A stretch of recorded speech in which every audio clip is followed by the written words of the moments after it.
Each delivery getting closer and closer. 4 balls on the trot here to Akhtar. He's only played one and played all around the others as Karen Ganesh seems to have found a place on the track here.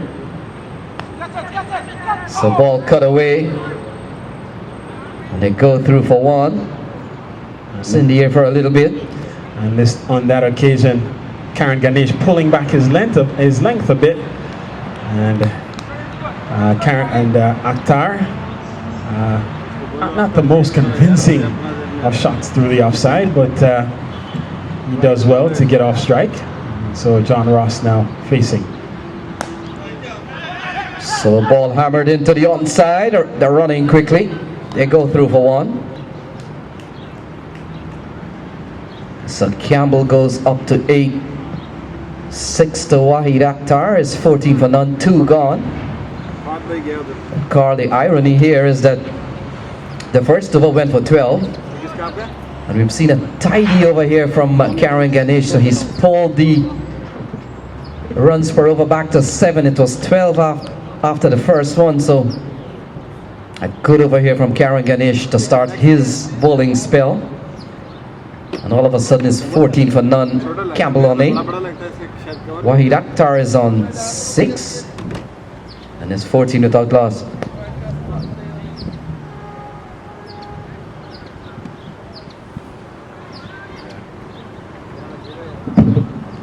last ball is a single from John-Ros. Score is 14.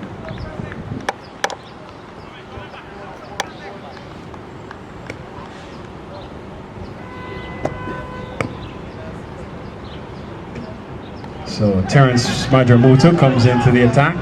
Throw comes in and just missing as Andre Kirton charging in quickly, picked up cleanly, and a direct hit might have had Akhtar wanting, but nonetheless they scamper through for a quick single. So Terence Madramutu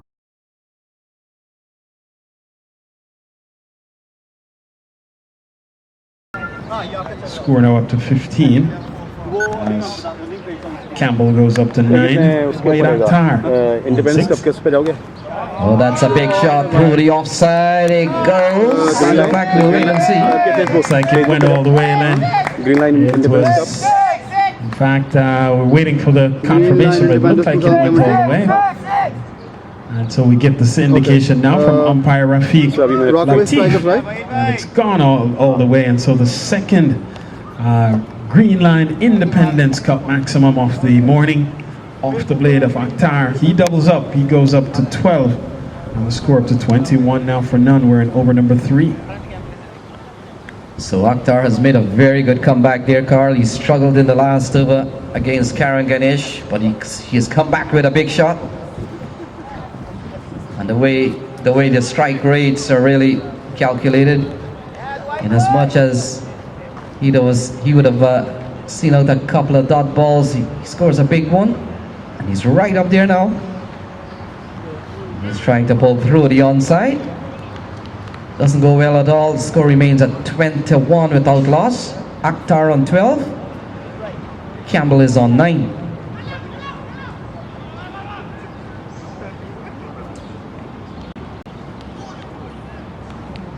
So playing a miss this time from Akhtar. He remains on 12. 104 balls remaining is 21 without loss. East Coast Tigers winning the toss and electing to bat first.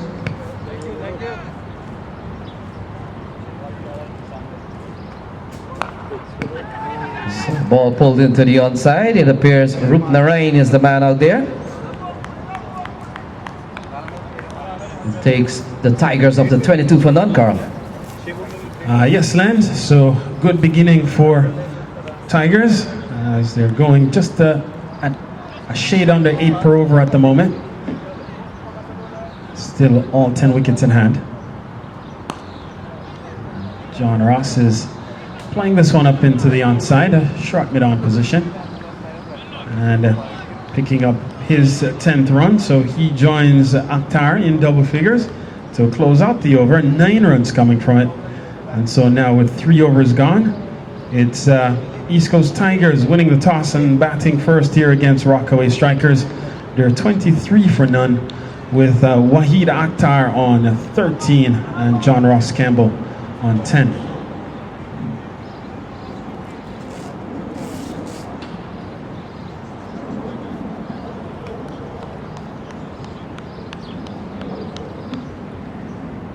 So Ganesh continues.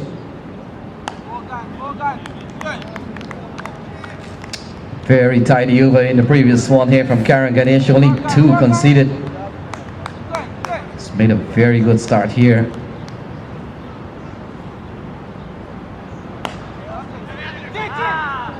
So ball played up towards Andre Curtin. They go through for 1, 24 on the board. It brings Wahid Akhtar on 13, Campbell is on 11.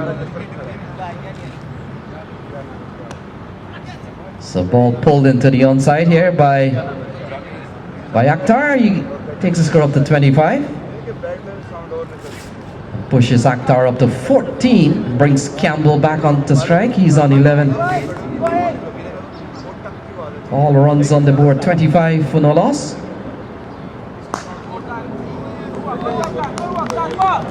So Karen Ganesh bowling extremely well. Been very economical so far. Only bowler yet to concede a boundary. Only 2 runs. In fact, 2 runs conceded prior to this over, and then 2 coming in. And this one just out of the hand of Karen Ganesh. And John-Ros offering a chance there. And will they rule, having put that one on the turf. It's 25 for none. Chance given to John-Ros. So what good bowling here from Karen Ganesh. Not only Carl, just a couple of runs in the over, but certainly a chance to have dismissed John-Ros Campbell. But that's how cricket goes. It's 25 for none with Campbell on 11. Akhtar is on 14. Looking at the bowling figures so far, Prashad 1 for 12, Karen Ganesh 2 for 4, and Terence Madramutu 1 for 9. So 25 for none. Akhtar on 14. When play resumes, he will be the man on strike. John-Ros Campbell is on 11, and 96 balls remaining.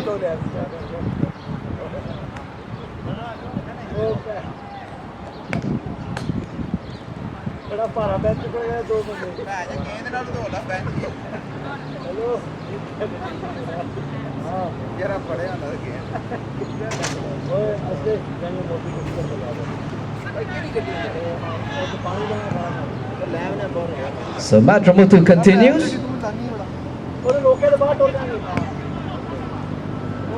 Oh, he's put one down. Prashad, it appears. In fact, not Prashad. We'll pick up the fielder out there. Very simple catch has been put down here. 26 without loss.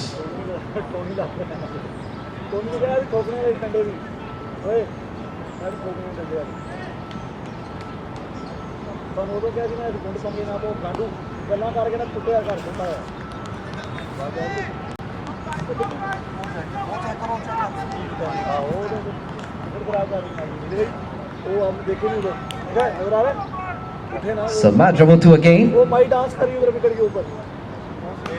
Ball hammered into the offside. Prashad having a throw. They come back for 2, so good bit of work there from Prashad. Targeting the stump. It's actually 1, Len, I think.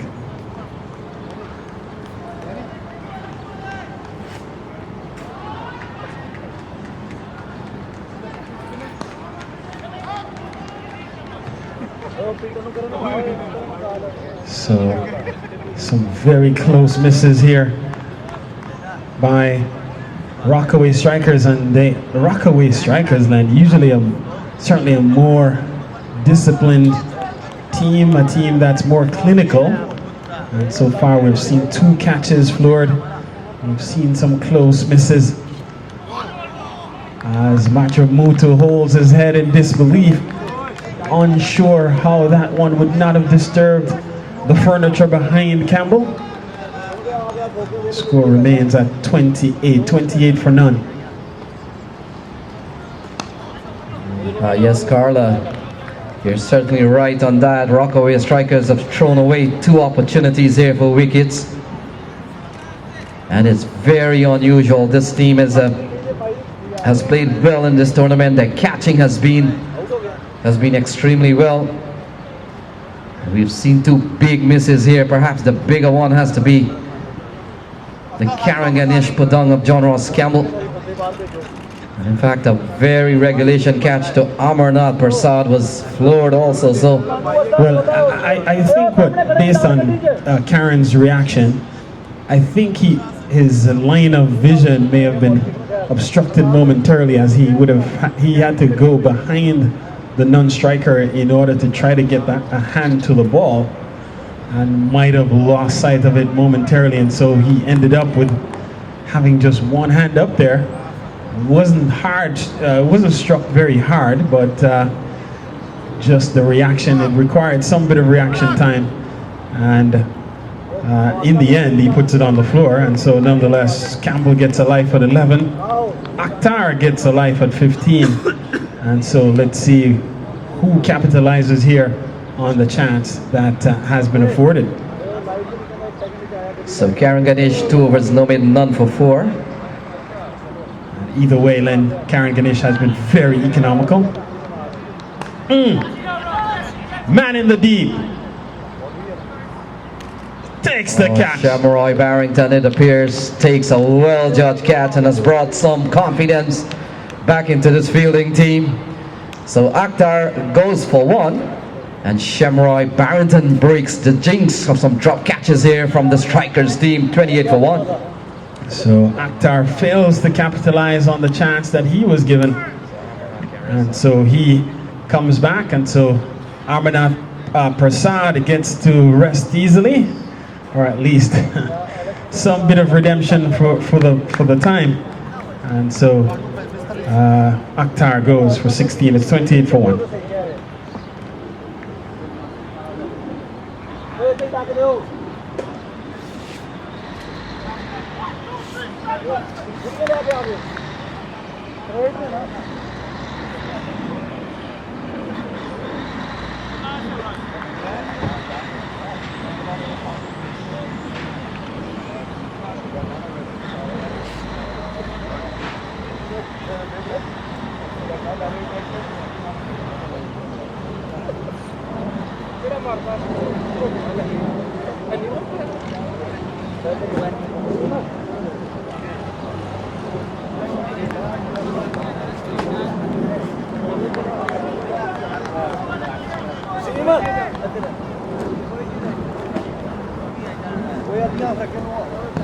So 28 for 1, Campbell will be on strike. The new batsman is Milind Kumar.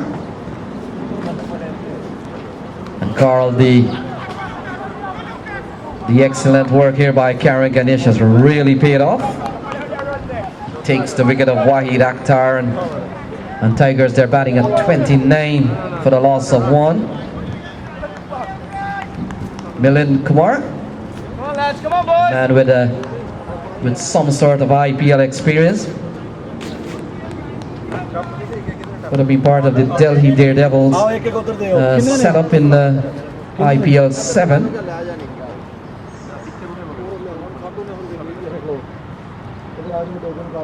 And I'm wondering if IPL 7, Carl, was 2014, 2015. So 29 for 1, Ganesh bowling at 2.2 overs, 1 for 5. He's been on the ball, he's bowled extremely well.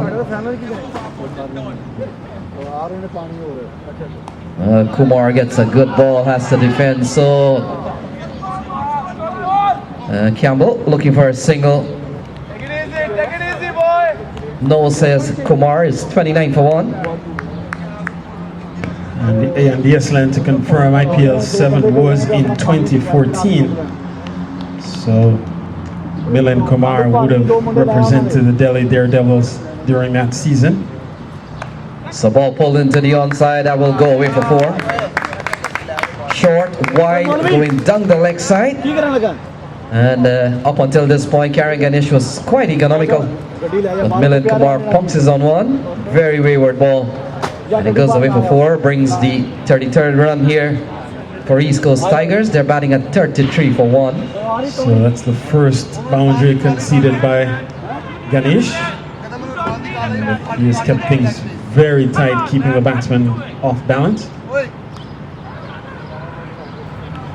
So ball defended here, and Carl, certainly one of the strong points here of the Rockaway Strikers team is that their fielding is usually excellent. We've seen a couple of drop catches, but that apart, their ground fielding is really, as we have seen this bunch of players, and we know a little bit about them, Carl. Their ground feeling is usually reliable. 33 for 1, 6 gone. Yes, Len, usually very good out cricket from Rockaway Strikers, a clinical unit, and very certainly uncharacteristic to see them being as sloppy as they were in the field. They did allow 2 chances to go begging. Shemroy Barrington did come back and compensate for at least Wahid Akhtar. Yes, Carl, and certainly the catch there by Shemroy Barrington sometimes serves as an inspiration that, come on guys, we've got to get this we've got to get this together. You've got to say their bowling has been good, and both Terence Madramutu and Karen Ganesh in particular has been very stingy. Campbell gets a good ball finds an outside edge. They go through for 1. It's 34 for 1. And one must say that Madramutu, he's gone 2 overs for 12, but he has at times troubled the batsman, and in particular has had Campbell searching on a few occasions as he has probed the off stump and looking to take the edge, looking to force him to use his feet at times, and Campbell had so far reluctant to shift position from being deep in the crease. And so it's left to be seen how this matchup unfolds. Madramutu now will bowl to Milind Kumar. So they're going through for 1. Fielder comes in. It appears to be Haslett. And they go through for 1. Good running here from Tigers. Just easing the ball into the offside, and that call, of course, comes from John-Ros. And you're always told that anything behind you, square and beyond, is the non-striker's call. Oh, that's a big shot! That's a big shot! Down the ground it goes, off the bat of John-Ros Campbell, and it goes for 6. A big shot here from John-Ros. 41 for 1. And then it was only a matter of time before John-Ros was going to tee off, and he got one in the slot, and almost a golf shot. Stayed on his knee the entire way, showing the form, and it went a long way in the distance. And so 6 runs, another Greenline Independence Cup maximum for John-Ros Campbell. So he follows up with a single. He goes up to 21 and brings the man with IPL experience, Kumar, into strike. He's on 5. It's 42 for 1. Another chance there to block one up. Goes a begging. So runs being given away here.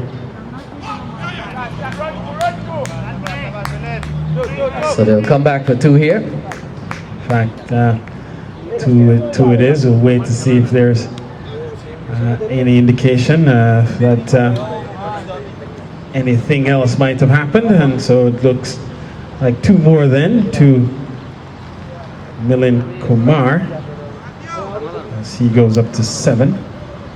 44 for 1. So ball turned into the onside. Not a single here for the East Coast Tigers. They close this out over number 7 at 45 for 1. Kumar is on 8. Campbell is on 21. And a big overland for the East Coast Tigers, as 12 runs came from that over, and in the Manhattan skyline, think that is the tallest building so far. The first over and this most recent over, the 7th, bookends the skyline structure. So those are the 2 big overs, 12 runs coming in each, as East Coast Tigers going at 6.43 per over at the moment. And it looks like a change of weapons as Milland will opt for a replacement bat. So that exchange has been made. 45 for 1. 7 overs gone. East Coast Tigers winning the toss here and batting against Rockaway strikers. And the 2 men out in the middle with first class or top level cricketing credentials, cricketing experience. John-Ros Campbell, a national player that comes out of Jamaica. And Milind Kumar, the man on strike, he comes out of India. Oh, a short ball here and pulled away over the mid-wicket area. It goes for a maximum, Greenline T20 maximum. And so Kumar goes up to 14, is 51 for 1. So Wasim Haslim comes into the attack and he's greeted unceremoniously. As first ball he sends through is deposited in the deep mid-wicket boundary. So Kumar up to 14 quickly, brings up the 50 for East Coast Tigers in the 8th over. Yes, Carl, they're off to a solid start here. They've only lost Akhtar so far, but they've kept the pace. A very good run rate. Good running here from East Coast Tigers. Ball just about 10 yards or so. And it stopped in the grassland, and I think Campbell recognized that Kirton had to run a long way, and so then they started to hustle through that first run and turn quickly. And Kirton had no chance. They were through for the second before he even got to the ball, which stopped just inside the mid-off circle. So Campbell is on 21, Millen is on 16. Campbell and Gajanand Singh, the 2 centurions in this tournament. Ball worked into the onside. And so East Coast Tigers are keeping the scoreboard ticking here, Carl. They're 54 for 1. We are in the 8th over. They're going over 7 and over. And 75 balls remaining. Campbell is on 21. Already a century in this tournament.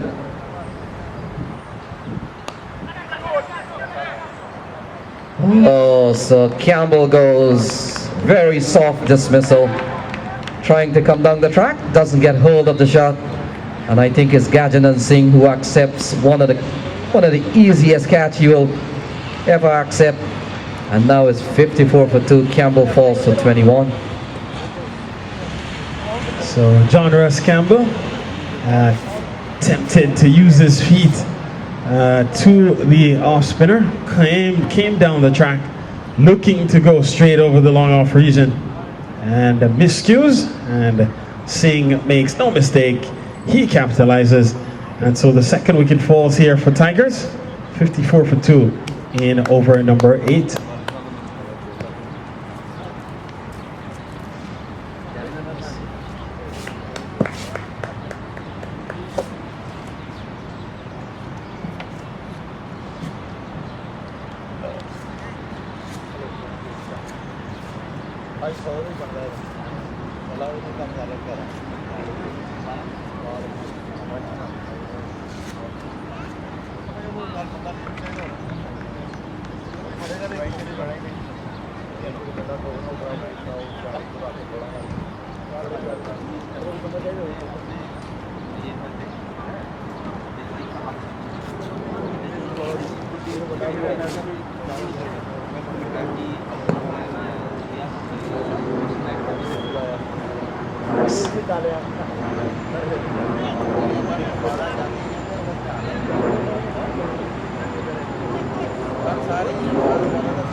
So the new batsman is Ravi Inder Singh. 54 for 2. 9 in the over so far with 1 wicket, and Haslam will come into ball to Singh. Oh, that's a good ball in the block hole. Singh strokes it up towards short cover. And Carl, the East Coast Tigers team, laden with some big talent here. Ravi Inder Singh, a Ranji Trophy player. Milind Kumar with some bit of IPL experience. And of course, a couple of more to come who would have played at the Test and won the international level. So well put together squad here from the East Coast Tigers. Very strong team. And it is no wonder here they're in the final four of the Greenline Independence T20 Cup. And so two well put together team, and the Rockaway Strikers are not any pushover too.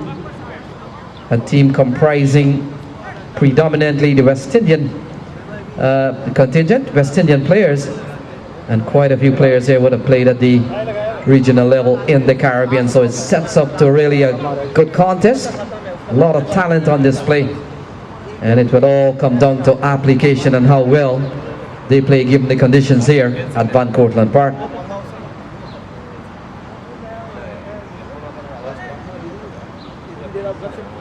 So Madramutu, 2 overs, no made, none for 24, continues.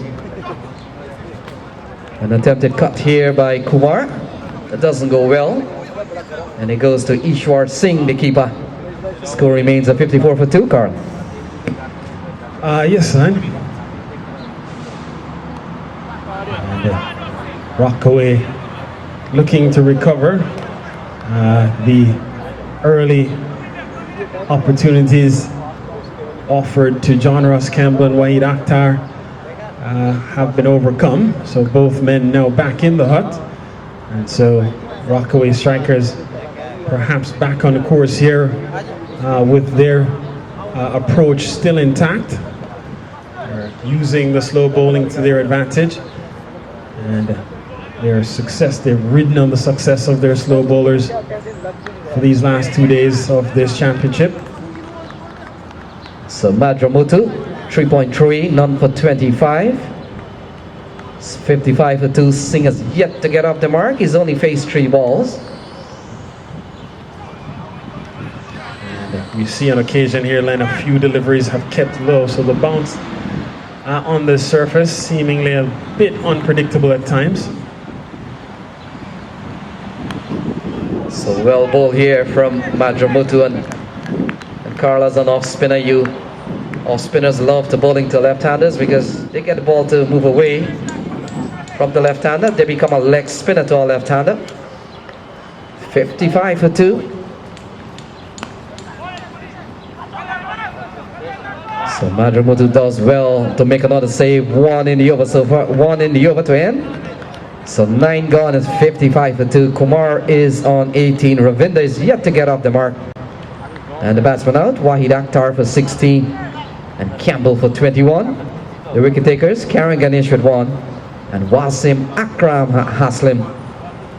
He has taken 1. He will continue at 55 for 2. So Madramutu finishes up. His 4 overs costing him 25 runs. Perhaps should have had the wicket of Wahid Akhtar. But thanks to Armanath Prasad, he comes back with a donut. But nonetheless, 4 good overs for him, where he gives up only 25 in that stint length. And so his economy rate just 6.25, so not a bad effort for Terence Madramutu bowling straight through. So Haslam continues, 9 in the first over. Oh, ball getting an inside edge. Goes up to a short fine leg position, and Carl, that in cricket terms they'll call that a French cut, and I wonder why. I won't even venture to try to make that guess. 56 for 2. Ravi Inder Singh comes into strike. 65 balls remaining. Pulled through the onside. Good looking shot. Fielder is out there. He makes a very good save. And they go through for 1.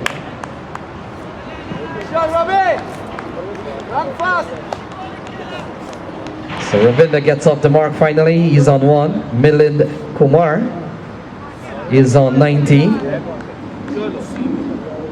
57 for 2 here. 64 balls remaining.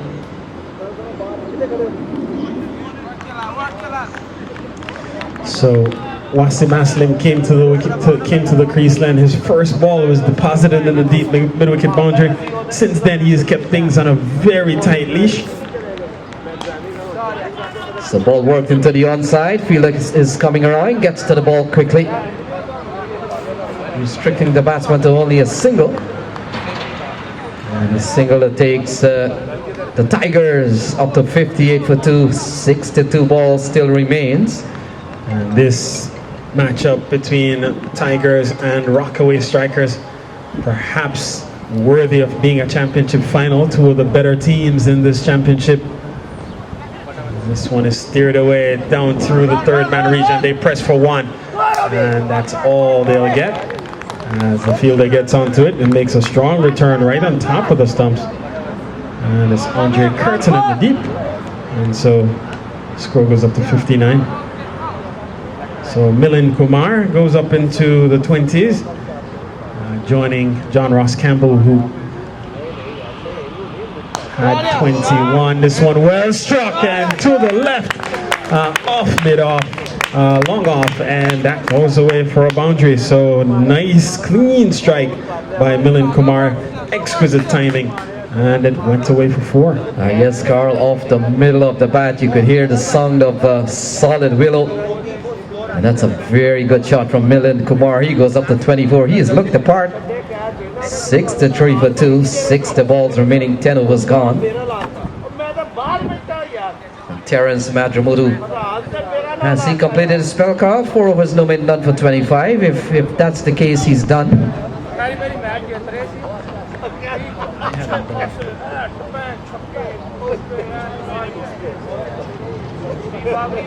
So we are correct on that. Terence Madramudu, 4 overs, no made, none for 25, so he's gone. 63 for 2. Ravi Inder Singh is on 2. Milind Kumar is on 24. A lovely shot to close out over number 10. And it appears Andre Curtin has been given the ball, so he comes in here as 63 for 2.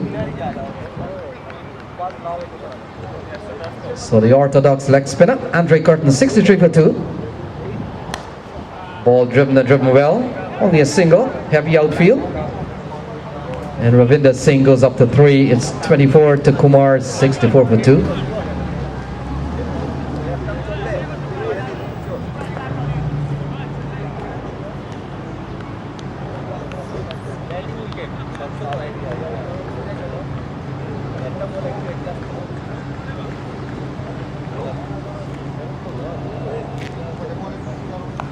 So ball swept away. That's a good looking shot. Prashad makes a very good save. And Kumar goes up to 25. It's 65 for 2. 58 balls remaining. Couple of runs in the over so far from Curtin. 2 singles. And Ravi Inder Singh, Carl, he's on 3. It's 65 for 2 here.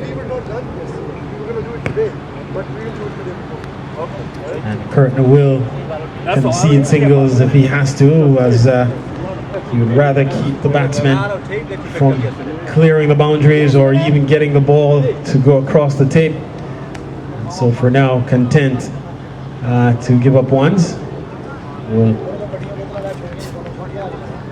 We'll certainly look to keep these batsmen guessing as best as he can. He's got to ask a question or two, leave a little bit of doubt in the mind of the batters.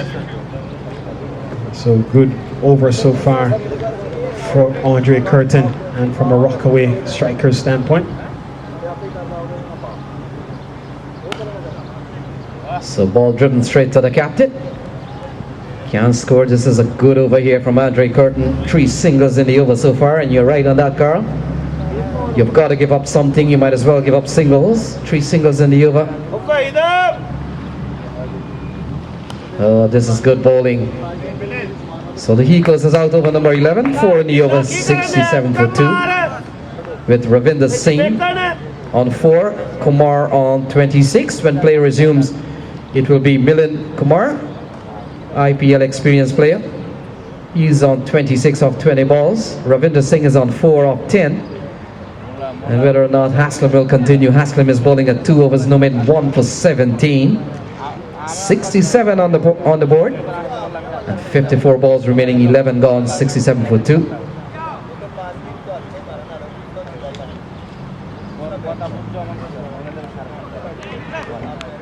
So the streaming team has things rolling. A team of one, I'm told, has got the stream up and running. The ball driven towards the offside, and Carl, we had a look at the streaming, and I'll tell you, it's quality work by the team of one, by the one-man team. Adil Khan, Adil Photography, and we had a look at the pictures. I've never seen so clearer pictures than that. Yes, Len, it's Great work. We had a look last night. We were going through hundreds of photographs. Day 1, then we saw day 2 last night. I can't wait for day 3. Good work, gentlemen. Adil Photography, one of the best in the business. And he's been on social media for some time, and always quality work. You've got to check it out. 69 for 2 here. 52 balls remaining. Kumar on 27.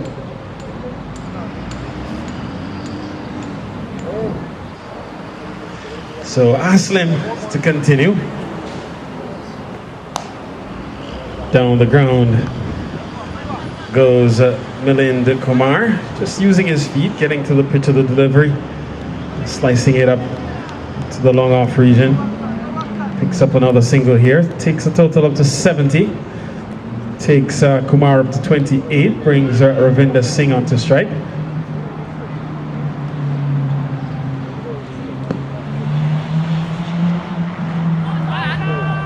So question asks, ball clearly going down the leg side from here. As they might say in the Caribbean, a criminal appeal. And Wonder if the courts are open today, Carl. Maybe they are. Oh, that's a good looking shot through the offside. protection though at deep cover. It appears to be Zahir Mohammed, if I think who he is. Yes, it could be 71 for 2. A powerfully struck ball there from Ravi Inder Singh. And on a quicker outfield, Mohammed might have had a lot more work to do. So ball cut away. Matramutu is in the way. Misfields the ball. They go through for 1. It's 72 for 2. Kumar is on 29.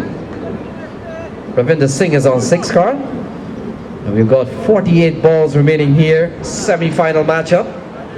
And perhaps you're right on that. Certainly 2 of the better teams in this tournament. The other semi-final pits Newark against a spirited Melbourne team. We saw them take out Long Island United yesterday. And Melbourne, perhaps the surprise team of the tournament, almost emerging out of nowhere. And knocked off the high-flying Long Island United, a team that sported one of the leading run scorers in the tournament so far, Gaukaran Narayan and Roy Silva, Faisal Taj, Camillus Alexander. That team was expected to be playing here on Championship Day. And Melbourne saying, oh no, not so fast, my friend. And so here they are going up against Newark. So Kirton continues, first over cost him 4. Oh, that's a good looking shot. Protection out there, fielder comes around. Sends a very strong throw back to the keeper. Could be Zahir Mohammed. 47 balls remaining in the innings here for East Coast Tigers. And the good bowling effort by Rockaway strikers continues,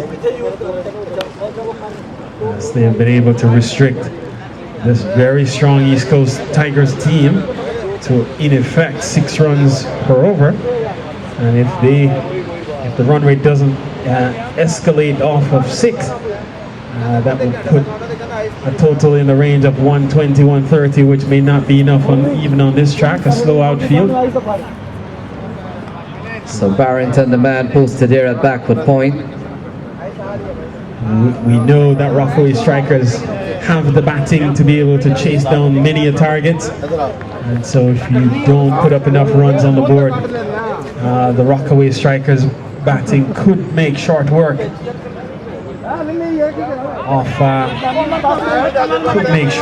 of this target, whatever it ends up being. We saw already Gajanand Singh get 100 here. We know that several capable batsmen, Wasim Hassan, a swashbuckling type.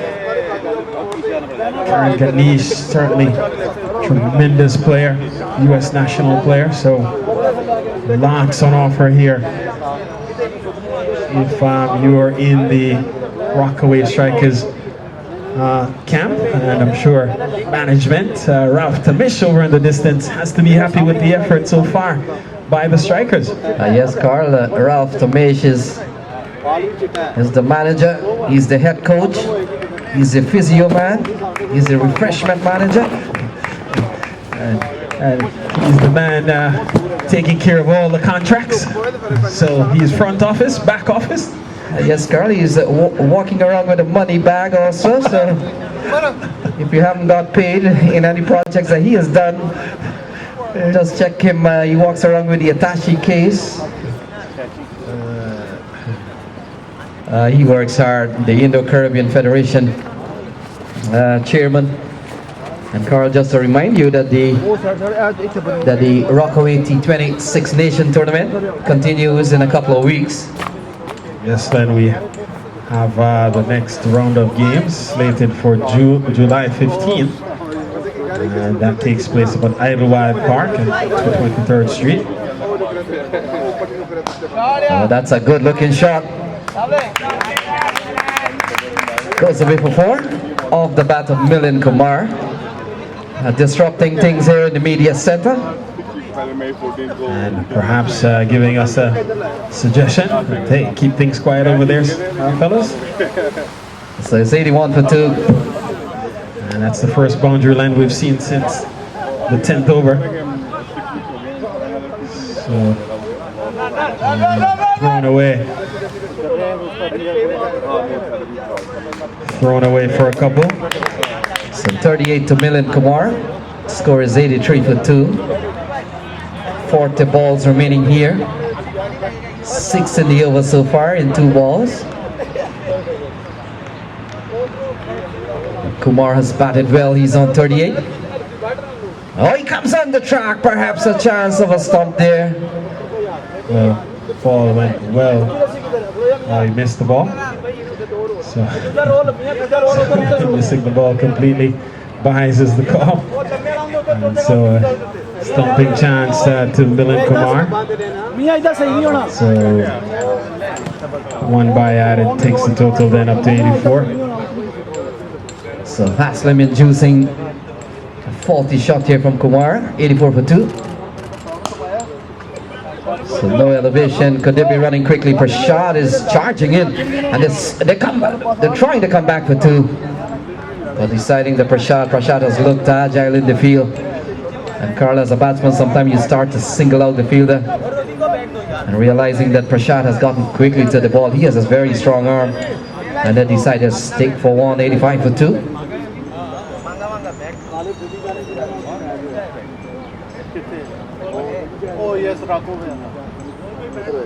So ball cut away, Madramutu is in the way.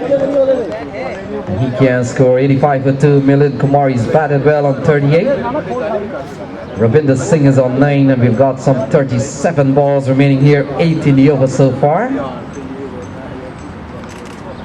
Ball chopped into the ground, so that will close off over number 14. It's 86 for 2. And when play resumes, Ravi Inder Singh will be on, in fact, Milind Kumar will be on strike with 39 to his credit. Ravi Inder is on 9, is 86 for 2, 14 gone. 86 for 2, 14 gone.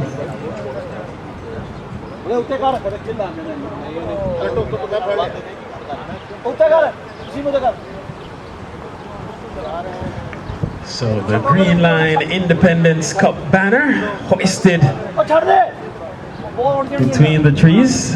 And so, banner flying high as Greenline, the title sponsor of this weekend's championship that started on Saturday. We've seen 3 days of just tremendous cricket all across Van Cortlandt Park, and it culminates with today's championship day's play. 2 semi-finals running concurrently, and then the 2 winners will play in this afternoon's championship final. Who will emerge?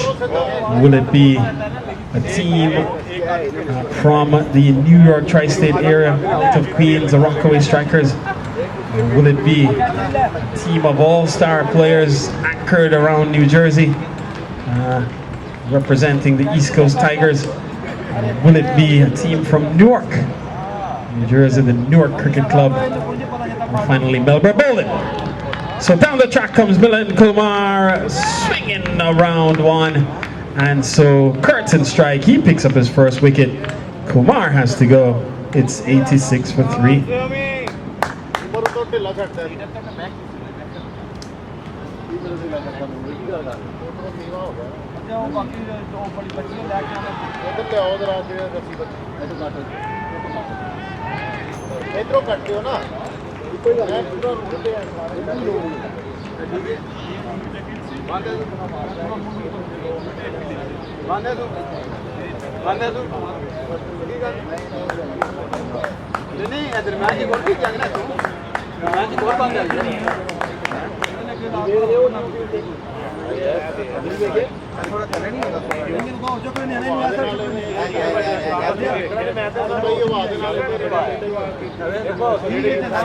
So 86 for 3 here. Eldane Thomas comes out to the middle, and Andre Kirton bowling at 1 for 9, 35 balls remaining.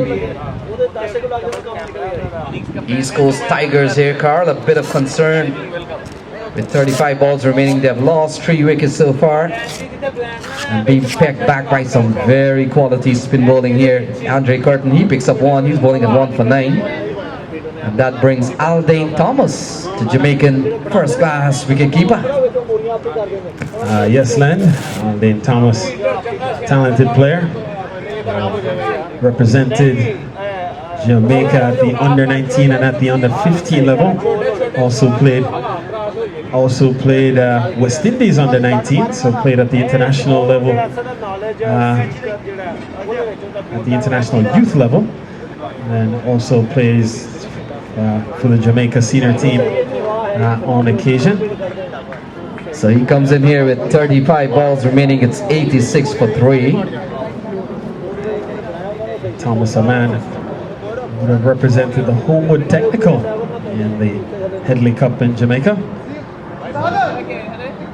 And when he's given a chance, very capable player with the bat.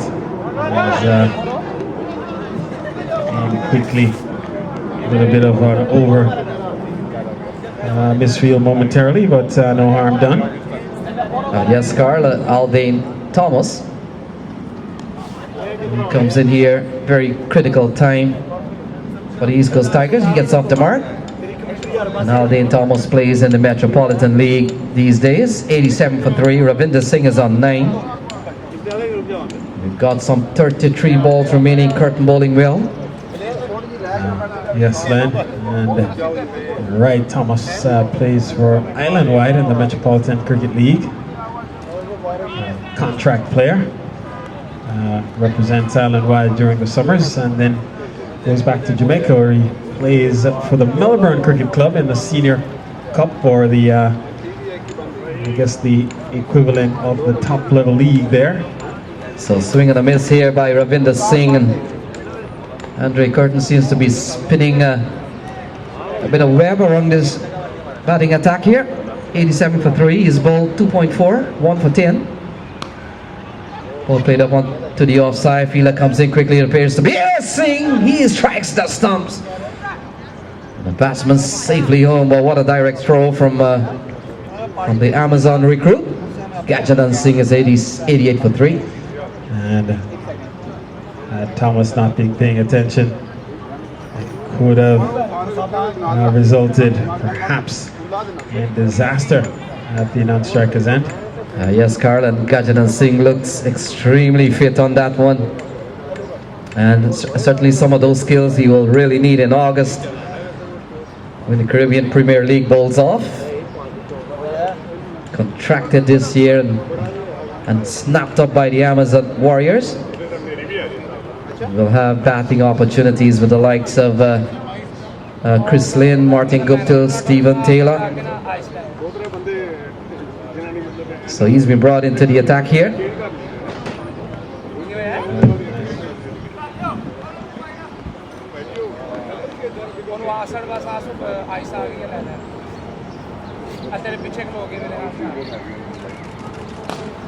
So ball hit down the ground towards the long on region.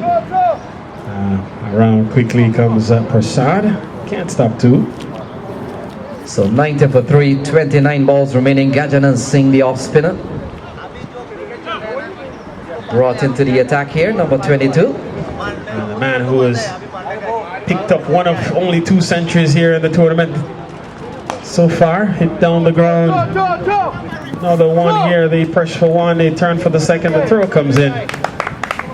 Barrington can't stop 2, so 2 more to Singh. He goes up to 14, score up to 92. 4 overs will remain after this one.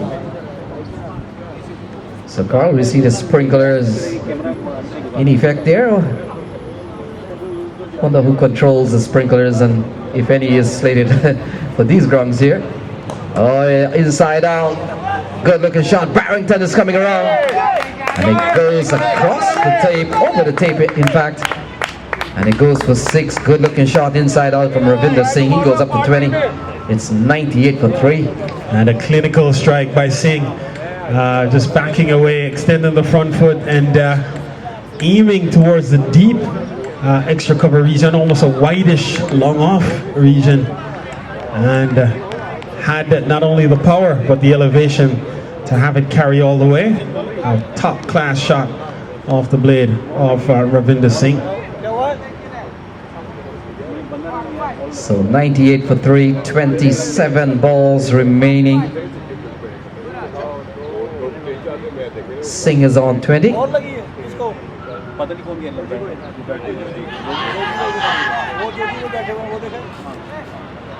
So an appeal. Now says umpire Kalu, just indicating to the players that would have come off the body. 98 for 3, 26 balls remaining. Ravi Inder Singh on 20 not out. Eldane Thomas is on 1.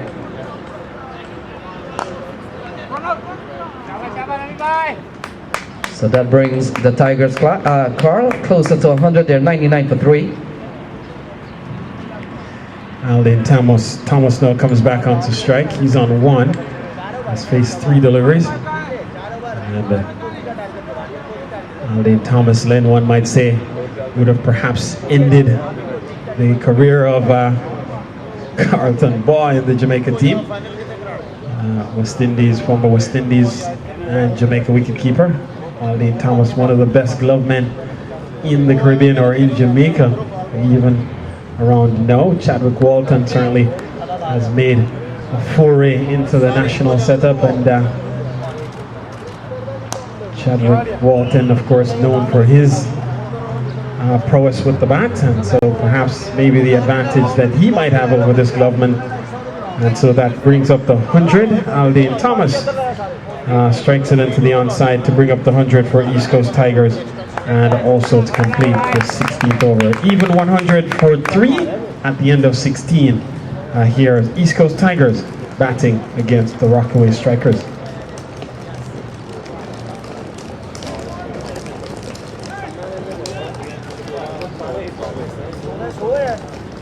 So the Greenline Independence Cup for 2017.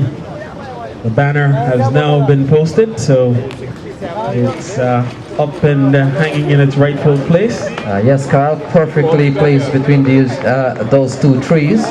In fact, the trees were planted there with the Greenline banner in mind. Yes, Carl, that would have been 43 years ago. And they used to say that you can tell how old the tree is by counting the ridges or grooves, so you must have done the count.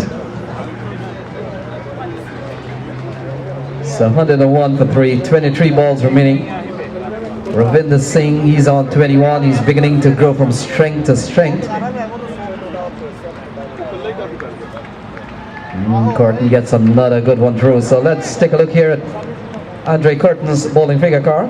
3.2, 1 for 12. So he's bowled 20 balls. He's only given away 12. So ball hammered to the deep area. Only a single. And Kirton has been on the ball. He's bowled a very economical. Karen Ganesh has bowled 3 overs for 9. Haslam has bowled 4 for 30. He's done. And Terence Madrigal took 4 for 25. So big bowling performance by the Rockaway strikers as Eldane Thomas goes up to 4 and takes the Tigers total up to 103 for 3. 20 balls remaining.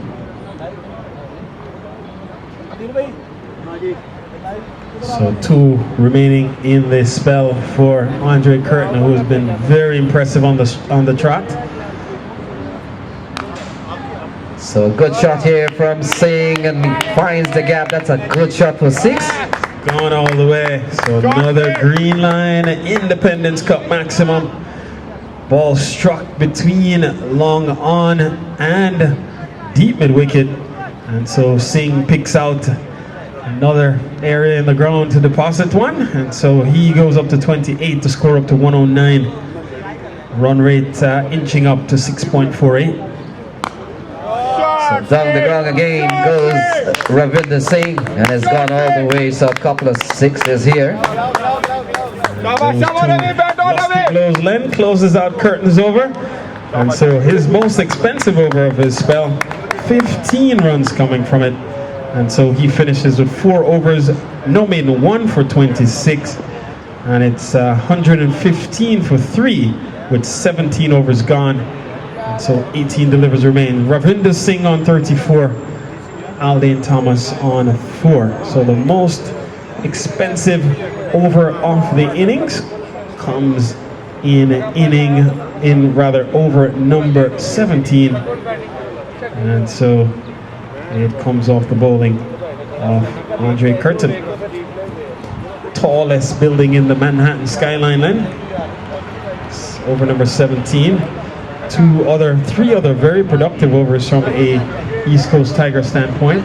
Over number 1, over number actually it looks like 7. So over number 7, over number 16, and over number 17. Good batting! So Tony Ramlal and his crew who have done yeoman's work here this weekend. Circling the boundary line, they have certainly made sure the yellow tape has been in place, made sure the pitches have been kept spotless and pristine, and have just done a remarkable job in doing the work behind this tournament. Karen Ganesh continues. Yes, Carl, and I gotta say that the boys from Pack First, who has put this tournament together, had done a lot of work. In fact, you'll hear the stories that some of them hardly would have slept during the course of this tournament, getting things all ready. Ball sliced towards Prashad. He makes a very good save. Save the boundary. They come back for 2. Good bit of cricket here from Prashad. It's 117 for 3. Very difficult shot to play by Eldane Thomas coming down the track. I think Karen Ganesh saw him coming, and he still slapped it away towards the deep cover region as he's going across the line of that delivery and missing the ball completely. 117 for 3. 15 balls remaining. Thomas is on 6. Oh, big shot! Big shot! Clears! Long on. And it goes into the administrative office compound. That's a big hit here from Eldane Thomas. And talk about a golf shot, Len. If you were at the Van Cortlandt Park golf course, you might see one of those white balls flying overhead. That's how small it was when it passed us. And that takes the total up to 123. It takes doubles up the score for Thomas. He goes from 6 up to 12, one fell swoop. And so it's now 123 for 3. So Ganesh bowling a 3.41 for 17, 8 in the over so far. Eldane Thomas has gone up to 12. It's 123 for 3, 123 for 3, 14 balls remaining.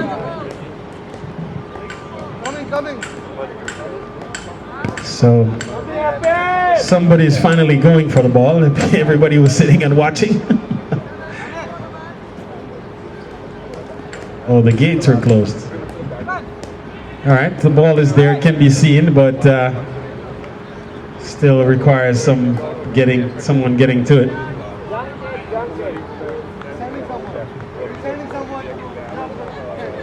You need somebody who is skilled at stealing chickens to jump the fence. Actually, no, Carl. I understand from Tamur they're training somebody to. Somebody is getting trained right now to jump the fence, and then they'll have an exam on the fence jumper, and if he passes, then he gets to go for the ball. So he gets hired for the next championship, next tournament, next Independence Cup, 2018. So it's 123 for 3. So Eldane Thomas perhaps needed to take a rest. So 123 for 3, 14 balls remaining. Eldane Thomas is on 12, and Ravi Inder Singh, Carl, has batted extremely well for 34. And Carl, this is a good opportunity to run through the scorecard here. And yes, Len, and in fact, what we've had so far, Wahid Akhtar was the first man to go. He was caught by Shemroy Barrington off the bowling of Karen Ganesh for 16, 16 coming from 16 balls. John-Ros Campbell went next. He was caught by Gajanand Singh off the bowling of Haslem for 21. Milind Kumar was bowled by Andre Kirton for 39. His 39 coming off 32 deliveries, which included 1 6 and 3 4s. And then Ravi Inder Singh is still there on 34 from 28 deliveries as Karen Ganesh continues. Ball hit down the ground again by Thomas. And then now there's a misfield here by Barrington, which allows the batters to come back for a second. And so 2 more to Thomas, gets him up to 14, score up to 125. So 13 balls remaining. Karen Ganesh with 10 in the over. And he sends down a wide. And Carl, we look at the extras here. Rockaway strikers have been very disciplined. Only a couple of extras. 1 wide and 1 by. So that, in fact, wide second wide. So Karen Ganesh under pressure here. And feeling the pressure, consecutive wides, having not bowled one. Another big strike here, man in the deep, comes around, has a look, and it goes. So Eldane Thomas using his feet well, coming down the track and giving it a ride. And so he goes for a couple, and so 16 runs coming off the over. A big over here from an East Coast Tiger standpoint. And so then with 18 completed, it's East Coast Tigers batting first here against Rockaway. They're 131 for 3 with Singh on 34. Eldane Thomas on 18, his 18 coming from 12 balls.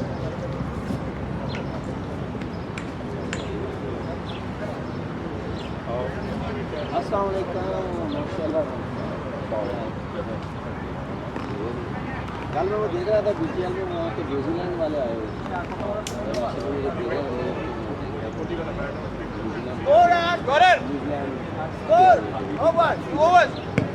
So it's 18 overs gone, 131 for 3.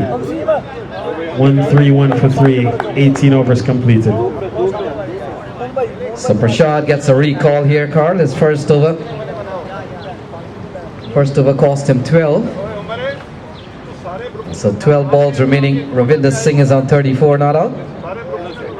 Eldane Thomas is on 18, so Prashad continues. Oh, he takes Oscar out of the ground. So that's the end of Ravi Inder Singh. He falls for 34. Prashad strikes on his recall. And now it's 131 for 4.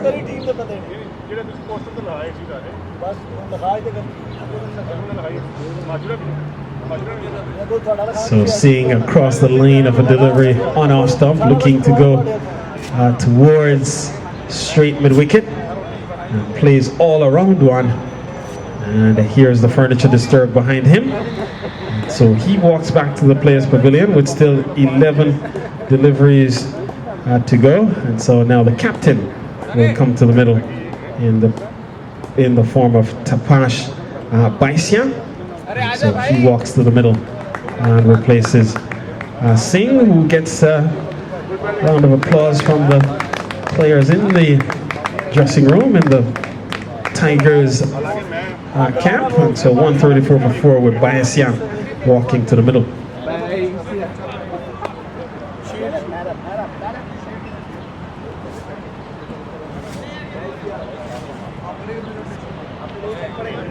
Doctor साहब रसाले आ रहे हैं boundary और लान नहीं क्या बात है यार that's the सोच. So Prashad bowling at 1 for 12. 11 balls remaining. Tapash comes out here. It's 131 for 4.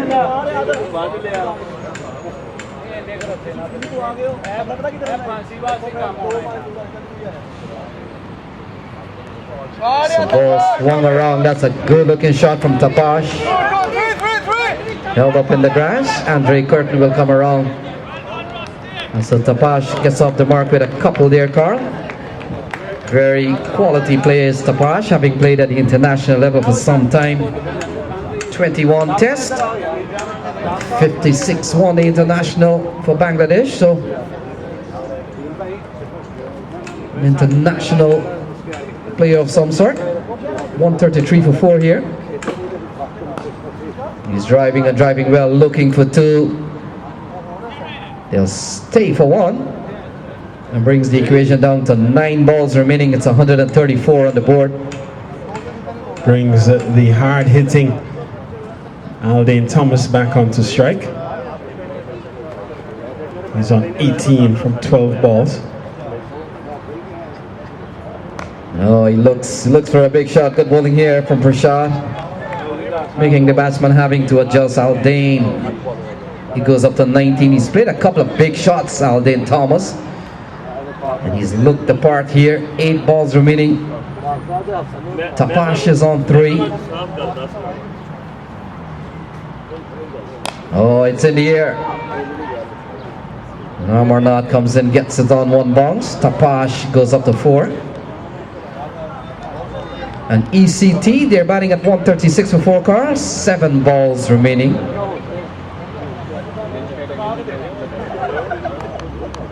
So 7.2 runs per over, the current going rate.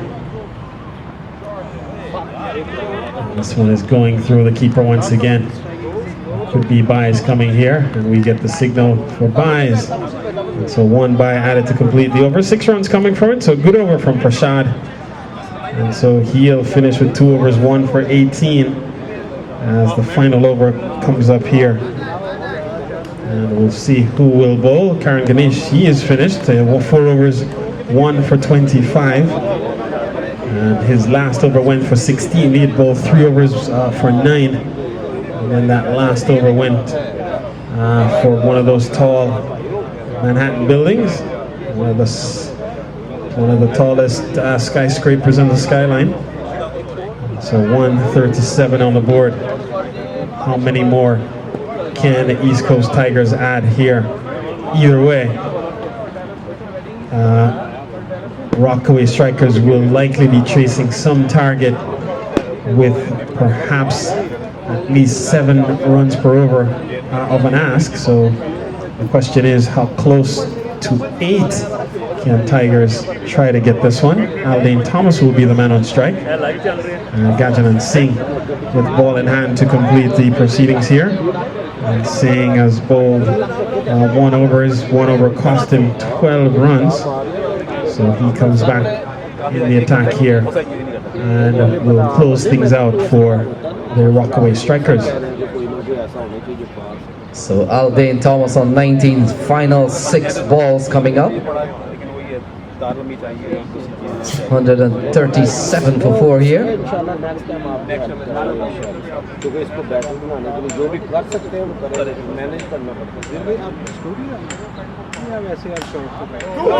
So good bowling here from Singh, just restricting the batsman for a couple here. They're running quickly. Now Eldane Thomas goes up to 21. Good start to the 20th over here by Eldane Thomas. We actually got him up to 22, eh? Figure this out, but so taking on the equipment, they go through for 1. We'll wait and see. Could be leg by here.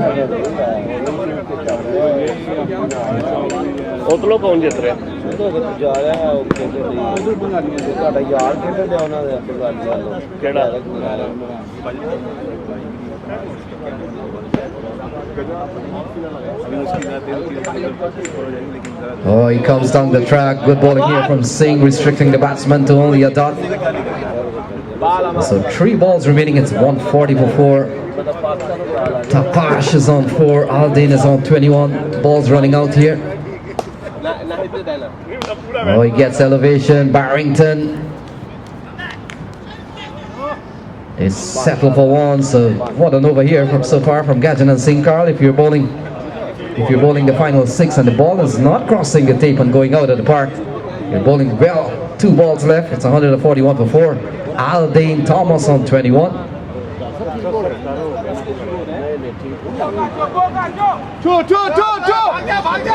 Plus for 1. That's all they'll get. And so he will go up to 22 then and score up to 142. So final ball coming up here. It's 142 for 4. 5 runs in the over. Here's the final ball. Oh, it's a big shot. Barrington. Oh, Shemroy Barrington comes up with another good one. And it's 142 for 5 at the end of 20. 142 for 5, Carl. And certainly an excellent performance put in by Rockaway strikers to restrict this very strong East Coast Tigers team. And Rockaway didn't get off to the best of starts, but they recover well to restrict the East Coast Tigers. 142 runs are on the board. The Rockaway team will need to get to 143 at just about 7.2 per over. And so the question will be, what will the approach be from a bowling standpoint from East Coast Tigers? 142 on the board after the first 20. So we'll take a break, return for the run chase with strikers looking or needing to get to 143 to book themselves a berth in this afternoon's championship final.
बोल दिया हाँ जो ये TV जो करा इसने भी बोल दिया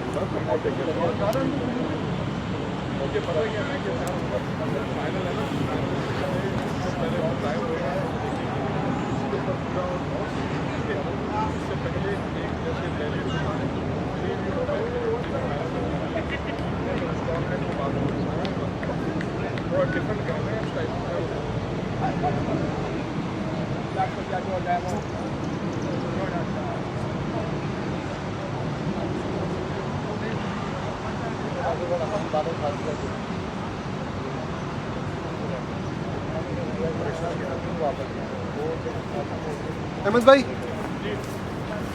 आपने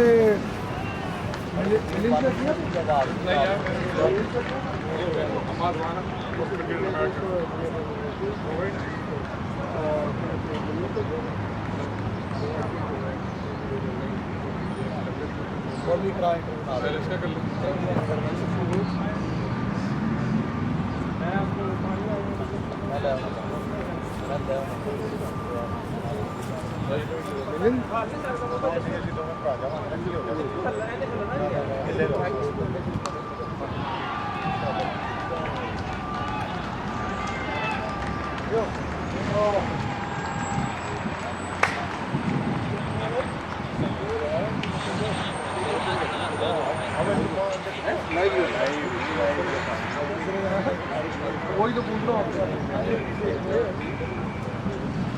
प्रॉब्लम है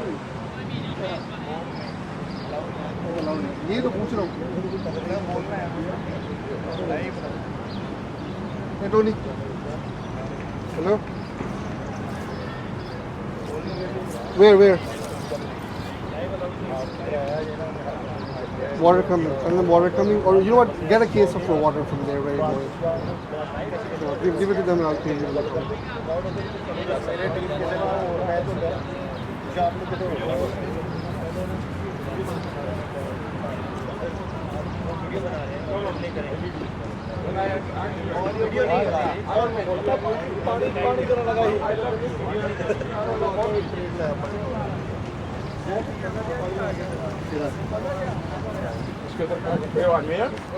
You want me? Yeah.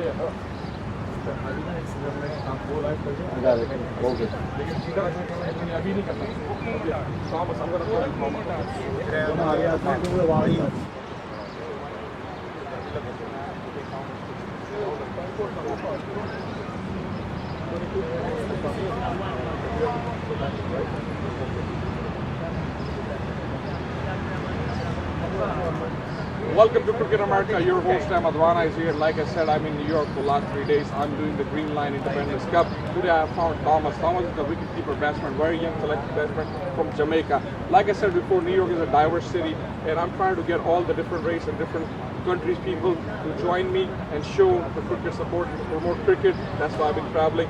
So Thomas, tell my viewers about you.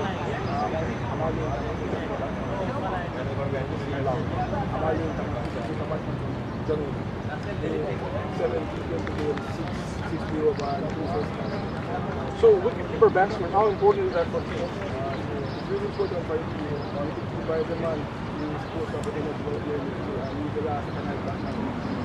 and how long have you been playing in the USA? Since 2012. And how's your experience in playing Greenline Independence Cup? It's good. So do you play professionally cricket full time, or do you have any other job? No, I'm a professional. Okay, and do you survive being playing professional cricket? Do you have enough money for the family and everything? Not right now, but I'm working on that. Okay, so we do need a big sponsor to support players like you, a promoter like me. We have, and we need New York to support us. So, Thomas, any message for the young people who are watching you, especially the people who want to become a wicket keeper? Just put your mind to it, working hard, showing hard, and it's good. And who's your favorite wicket keeper? Kumar Sangakkara. Kumar Sangakkara, the legend, is Thomas' favorite wicket keeper. You're watching Cricket America. I will be back with the other players. Thank you, Thomas.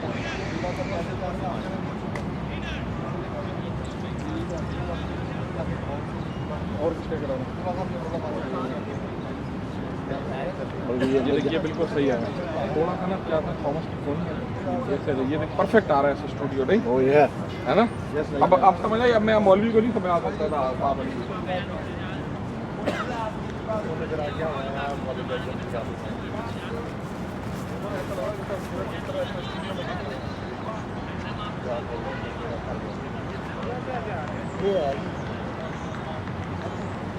इधर है ना फिल्मा दो फिल्मा देखना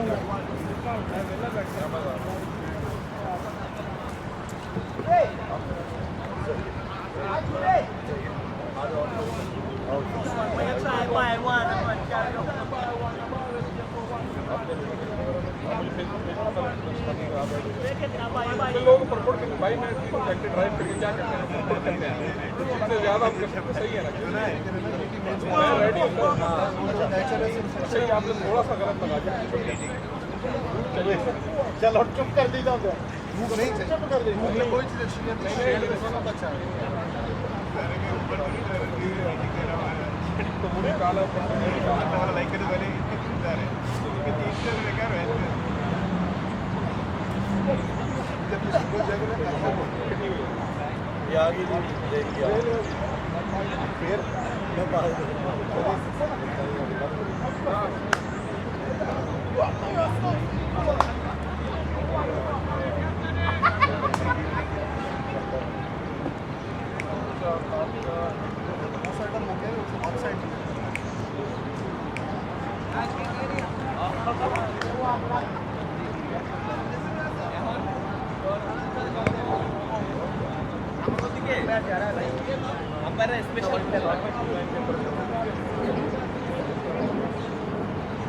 चलो चलो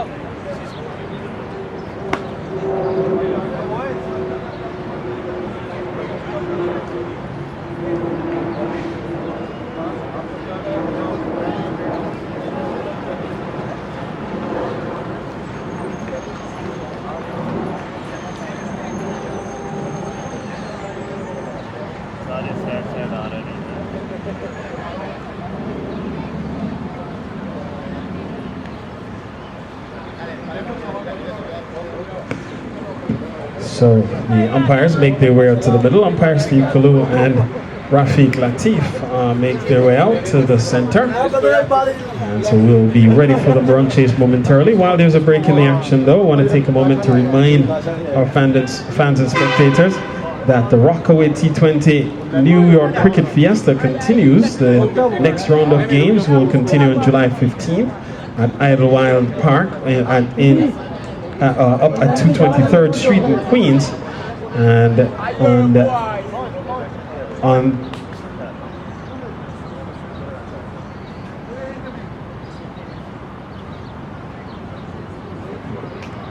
Welcome to Cricket America. Again, you are watching me, Greenline Insurance Club. We have Greenline Insurance Independence Cup. Zahir Mumtaz is here. He came all the way from Philadelphia. He's the president of Rebel Cricket Club. Zahir, please tell my viewers about you, how long you've been playing cricket, and why you travel all the way from Philadelphia. Thank you. Thank you for coming. Philadelphia is not that far. It's about 90 miles. I have been playing cricket ever since 20 years in America. Promoting cricket, and I have a lot of friends that we play together in Chennai, Punjab, Mumbai, and all of us we play in Philadelphia. And our Rebels have been champions this year. And our cricket is growing, and Greenline Independence Cup is a wonderful opportunity platform for all the players. A lot of good players came from all over the world. It's a wonderful tournament. If you're watching live, you still have time to come and see us. Okay, so before I let you go, I know you want to go once semi-final Shorwardi is going to be starting, and please YouTube, you have to go over YouTube and like our Facebook page, Greenline Independence, and watch live semi-final. We have a live competition. So what do you see in New York? I used to think Chicago is the hub of cricket, but since I came here, I've been covering this. What do you think in America? I've been traveling a lot. You've been traveling a lot. What do you think? Do you think New York is the hub of cricket? Yes, definitely is. The best thing is that New York local government, NYPD, is supporting cricket. So now in Brooklyn and Queens, local schools, middle school, high school, they're integrating cricket into their schooling system and sports system. So that is good. Plus a lot of immigrants from India, Pakistan, and expats. Yes, and they're like in young age. So they are like the young players of all our society. They are the success of New York cricket. We are getting older, and they are bringing the new energy to new generation, and they are more athletic, and they understand the game, and they are moving, elevating their game as the game progresses. Like Ravi said, and I've been saying this for the last 3 days, we need to involve our kids. We need to bring our kids out of the house instead of playing iPad, iPhone, and all the gadgets. Bring them to cricket field, show them what cricket is all about. Cricket is about passion, cricket is about love, and cricket is the greatest sport for good exercise. And especially mentally and physically, you're going to be fit here. And in life, you need to bring the kids out to enjoy. It's the 4th of July weekend. Happy Independence Day and Happy America Day. Thank you.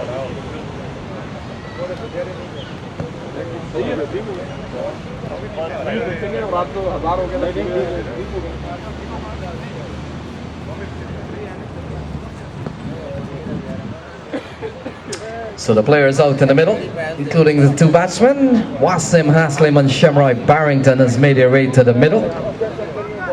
With the news, Rockaway strikers requiring 141 to get into the all-important final.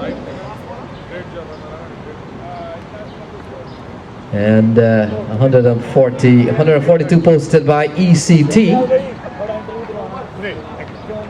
We'll have to pick up the bowler in the distance there. Number 16, number 15 it appears.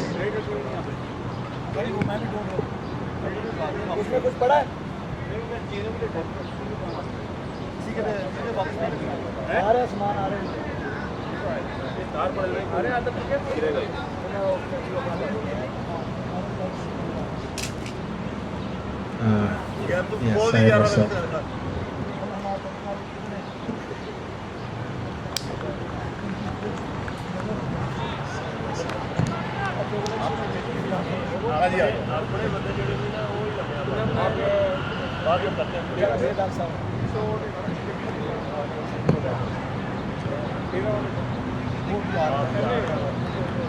All right, so we're almost ready for play here, and looks like Shemroy Barrington will be on strike, and Wasim Haslim stands at the non-striker's end. Syed Rasel the man who's been given the ball. So it looks like he'll start the proceedings here for East Coast Tigers as they look to defend 142. 142 is the total on the board.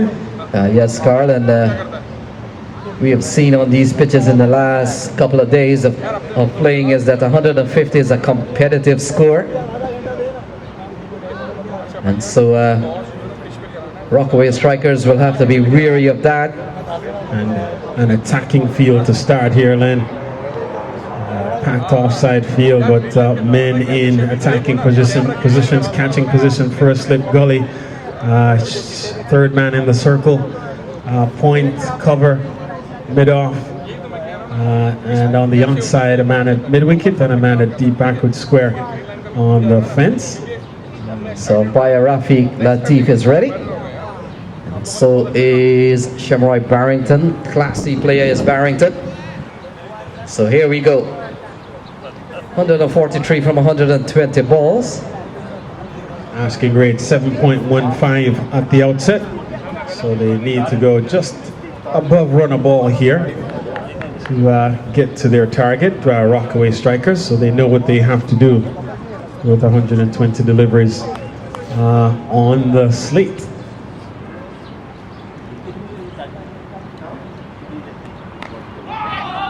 So a very good start here from Rasel. Juicing a dot ball there. Barrington equal to the task, just working the ball up to a short backward point position. So far things set in place here for a very competitive chase. 143 to win from 119 balls.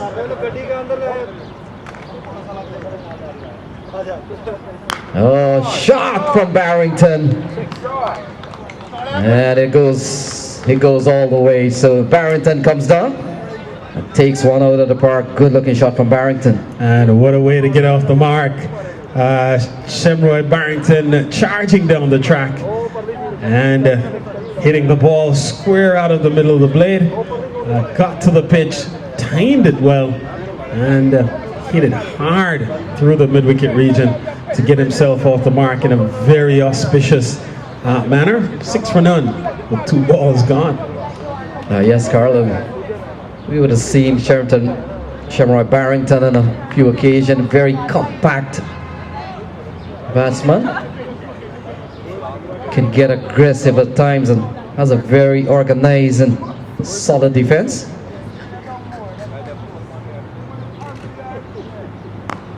Well, that's a good comeback here from Rasel. One of the hallmarks of seam bowling these days, Carl, to throw in the odd slower ball. And fuller ball, slow, as they say, when you bowl the slow ball, try to get it on the stumps in the event the batsman mistimes his stroke. It would disturb the furniture. So good intelligent bowling from Syed Rasel. Under pressure here somewhat though, with 6 taking off his second ball and a crunching blow effected by Barrington. Barrington, classy player. So he gets an edge. Ball going up to Akhtar. They go through for 1. And now the strike rotates to Wasim Haslam, who has been among the runs. And Carl, along with Gajanand Singh and Wasim Haslam and Shemroy Barrington, they certainly will spearhead the Rockaway strikers batting lineup.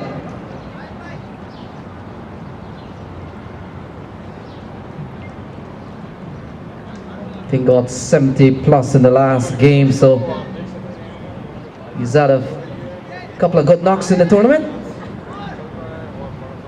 And he gets ready to face his first ball. 7 for none. Barrington is on 7. Wasim Haslam will face his first ball. Syed Rasel is the left arm seamer from the distance.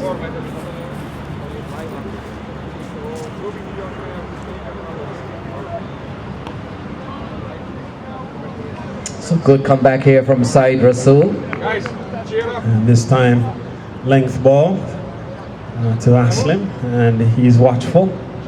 And we've seen serious चल रहा है ये लोग देख रहे हैं disturb हो रहे हैं batsmen be somewhat watchful on this track. You have to be respectful and play balls on merit here.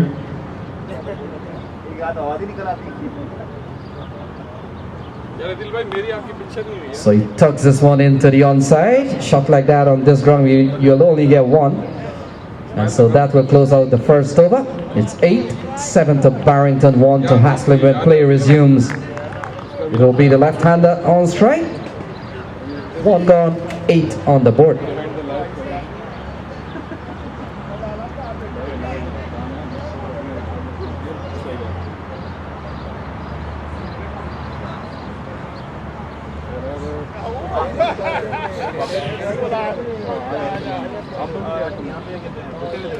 हाँ मैं शूटिंग में खड़ा था एक्चुअली यार मेरे को कितने होटल ले लूँगी लेकिन दोस्त यार छोड़ते ही रात की मैं 2 बजे फिर मैं 11 बजे पहुँच गया था लेकिन कल यार मैं नाश्ता से गया था दोनों छोड़ के पैसा नहीं हुआ मैं कुछ था बिरयानी लोगों ने फिर मैं आराम से पहुँच गया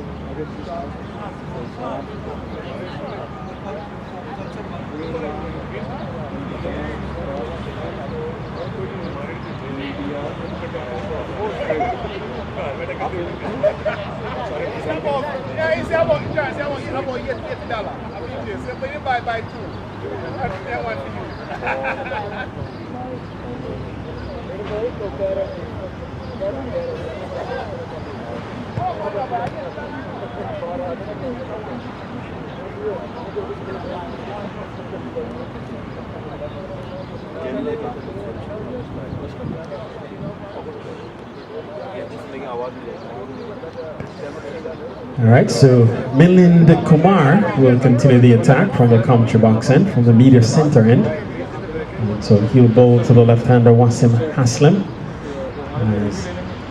As 8 runs are on the board, 8 for none. Over at number 2, about to get underway.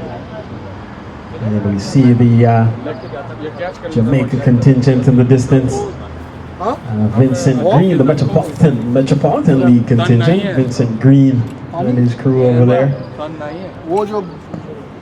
Island wide, well represented. Lucas represented here from the Met League. So cricket about to get under, not sure what the hold up is. You can take from the Bangladeshi team, they have ice and food. There's a break in the action. Again, Rockaway T20 New York Cricket Fiesta. The next round of games slated for July 15th up at Idlewild Park, and that's up in Queens. Bangladesh takes on Jamaica. Guyana takes on the New York 11. And then Bangladesh will come back to close things out against India. So a full day slated for T20 cricket up at Idlewild Park. That's the Six Nation Cup. So Kumar is ready. Oh, that's a big shot. Big shot here from Haslam. And he's got enough bat. He takes him out of the playing area.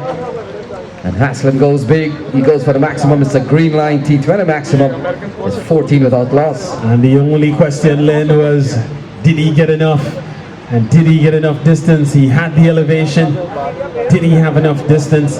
He proved that he did to get himself off the mark. In fact, to take himself up to 7.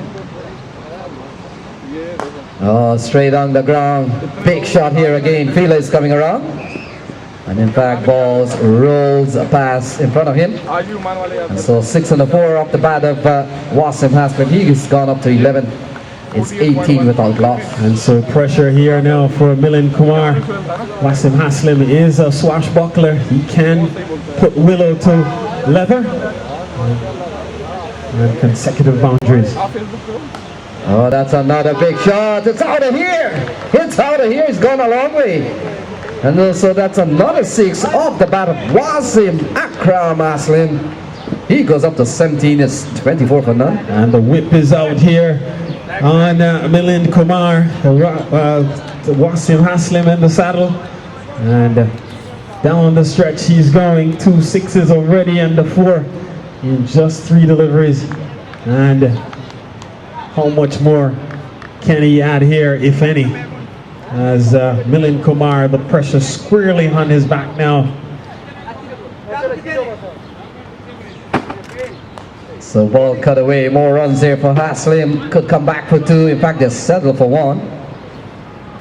And Carl, perhaps Wasim Haslim is taking advantage of the fact that the organizers have decided that there will be a 1-hour break for the players to get rested for the final. And so he realizes, well, in addition to that hour, if we can finish this even quicker, every minute will count for a rest. So it's 25 for none. Barrington is on 7. Wasim Haslim has certainly teed off. It's 25 without loss.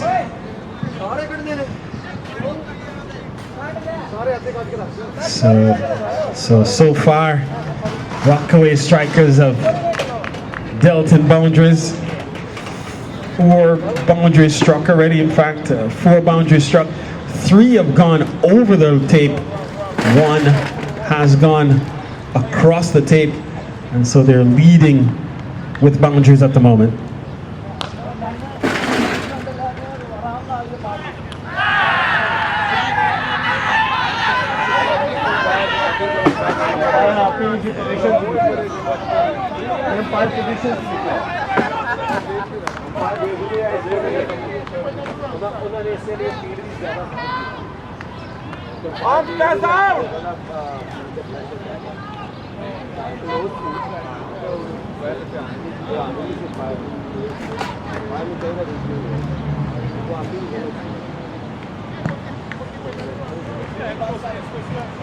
So Barrington goes up to 8.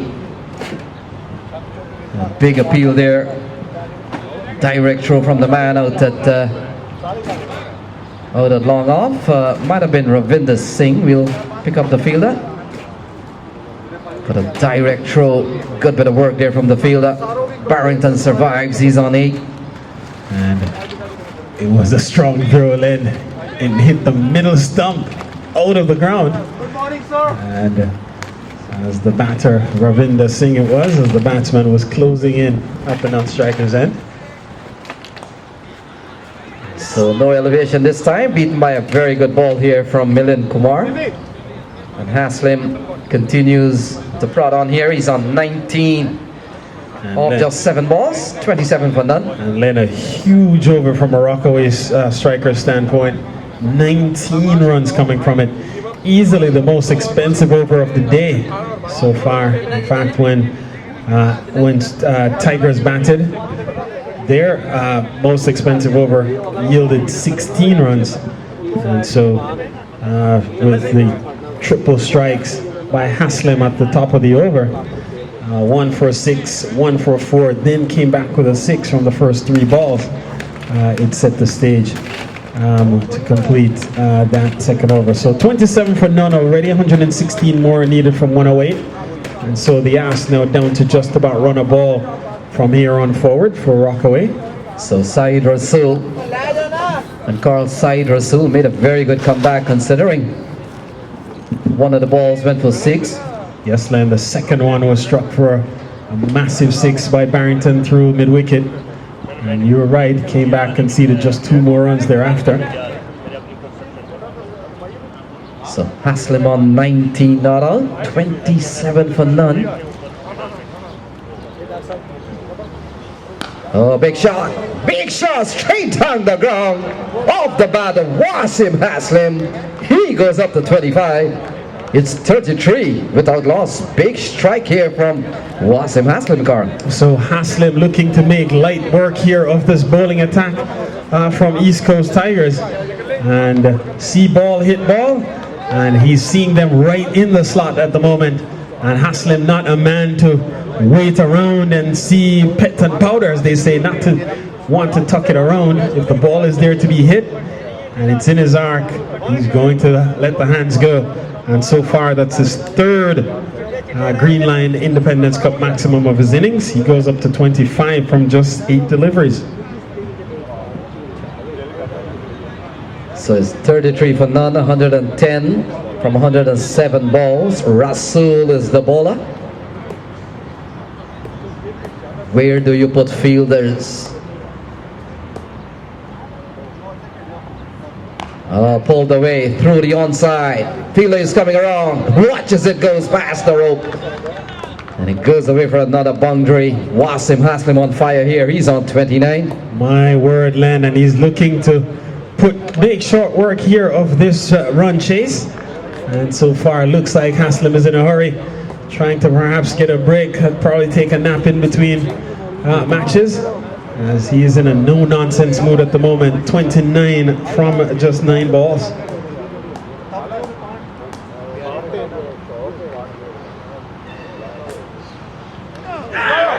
Rasel has taken him out, so that's the end of Wasim Haslim. He falls for 29. It's 37 for 1. So he swashbuckles his way to 29, and then has to head back. In fact, I saw the back leg coming out there, Len, as if tempting fate. And Rasel was not unnerved.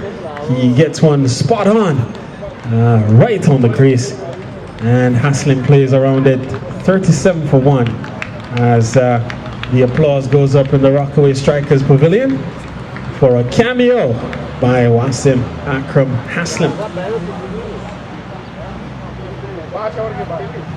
So Gajanand Singh walks out to the middle. Gajanand, as he takes a slow walk out to the middle, will be greeted by Shemroy Barrington. 37 for 1. 143 is their target.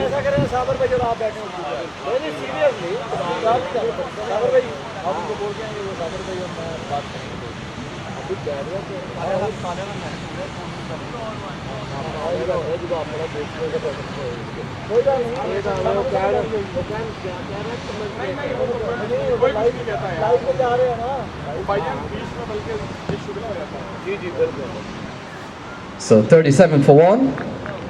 Gajanand Singh comes out to the middle, and Carl, well, there's a break in the action. We would also want to do some coverage on what's going on with the Newark Melbourne game, and then you will fill us in as to what's going on in the other semi-final. Yes, Len, we have received information that Newark, batting first against Melbourne, have posted 132 in semi-final 2, and so Melbourne will need 133 to book a berth in this afternoon's final. So Gajanand Singh, very fluent drive up the short cover, can score. And Carl, like John-Ros Campbell, Gajanand Singh and John-Ros, the only 2 players with triple figure in this tournament. Gajanand Singh got an even 100. So he comes in here at 37 for 1. Barrington is on 8. Haslim falls for 29. So big inside edge onto the pad. Bit of stifled appeal. And again, then the track playing a tad bit low. Ball was a short pitch delivery, didn't make a lot of height. And Singh perhaps fortunate to have the ball clip the edge onto the pad. So 37 for 1.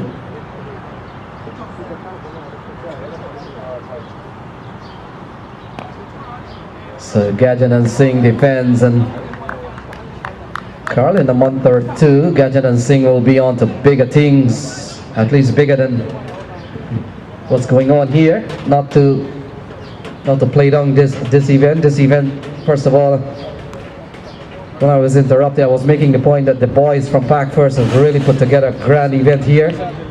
Lots of hard work, and I wanted to mention this yesterday. Never had the opportunity, but in addition to all the work put in by the boys from Pac First, the only downside to what has happened here in this tournament is that it has distracted them from what I personally think from playing good cricket.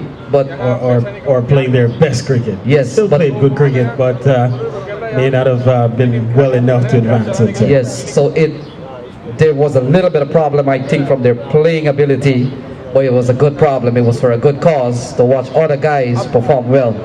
And I thought when we looked at the Pac First team in the last 2 days, Carl, they seemed distracted because of all the other good work they were doing. Boys were tugging water, they were bringing in food, they were worrying about schedules. Rain came one day, they had to reschedule some stuff, and you could see that they were the ones running around, and it definitely take away a little bit from their cricket yesterday and the day before. So good problems, but they've worked hard in this tournament. So congratulations, guys.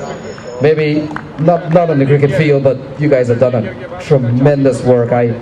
Pack First have always performed with distinction in local tournaments. You guys were favored to win this one, but perhaps distracted by the greater work you guys have done to make others feel happy and play top level cricket.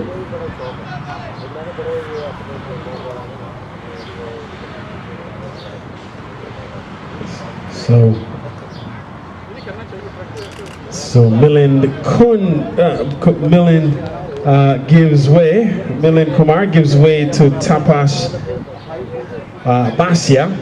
Yes, Carl, and Tapas has played some 26 tests and 50 plus 1 international for Bangladesh. 38 for 1. Ball tugged into the onside. And Barrington knows he can only get one on a shot like that. Ambles away and brings Gajanand Singh, who's yet to get off the mark. He's on 3. And these batsmen know, having played on this particular wicket over the last 2 days, they know in fact, they played here on day 1. They played on the wicket down at the other end yesterday. But they certainly know what it takes to play on this wicket. And both would have gotten among the runs over the course of the last 2 days. And so experience now will come into play here against a good bowling attack sported by East Coast Tigers.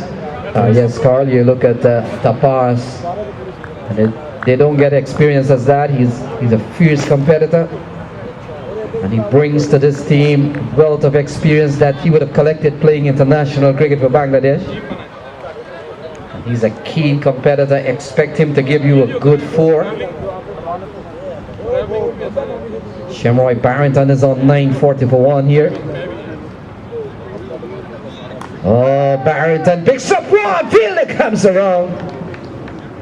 And it's gone upstairs. So you can't catch a ball that has gone over the ropes.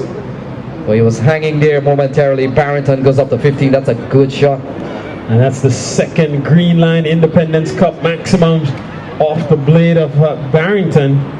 As he goes up to 15, ball stayed up, a shortish delivery, stayed up. And he was back and pulled it cleanly through mid-wicket and picked up 6 runs for his effort. Oh, that's an even better one. That's an even better one. Picks it up nicely, takes him out of the park. It's 21 to Barrington. Good looking shot from a short ball here from Tapash. And my word, these Rockaway strikers, batsmen, are dispatching anything loose, pouncing on it with utmost precision. And again, hit straight out of the screws, right out of the center of the blade. And it went a long way over deep mid-wicket. So pressure now on the skipper. 15 already conceded in the over. And Shemroy Barrington on fire. So Barrington goes caught behind for 21. It's 52 for 2. And Tapas finally gets a wicket here, Carl. 52 for 2. Barrington down to 21. So Shemroy Barrington makes another cameo here as a well-taken catch by Eldane Thomas, keeping up. And Eldane Thomas shows his class. Good delivery outside the off stump. Had Barrington reaching, and he nicks one. Thomas does the rest. And so it's now 52 for 2 in the 4th over here, as Rockaway going very quickly, but now have lost both their openers as Ganesh makes his way out to the middle. ਮੈਂ ਕਿਹਾ ਅੰਨੇ ਭਰਾ ਦੀ ਅੱਖ ਬੜੀ ਵਾਧੂ ਹੈ ਅਸੀਂ ਤੇ ਐਵੇਂ ਫਿਰਦੇ ਰਹੀਦਾ ਅੰਨੇ ਭਰਾ ਇੱਕ ਤਾਂ ਬੰਦਾ ਲਿਆਦਾ ਅਸੀਂ ਨਾ ਰਾਜ਼ਾ ਦੇਖ ਕੇ ਤੇ ਪਤਾ ਤੇ ਕੋਈ ਬੰਦਾ ਇਹਨਾਂ ਨੇ ਲਿਆਣਾ ਕਹਿੰਦਾ ਇੱਧਰ ਆ ਯਾਰ ਬਾਬਾ ਅੱਛਾ ਕਿਤਾ ਯਾਰ 52 for 2, 52 for 2. ਬਸ ਹੋਇਆ ਤੇ ਫਿਰ ਉਹ ਨਹੀਂ ਉਹ ਨਹੀਂ ਜਾਂਦਾ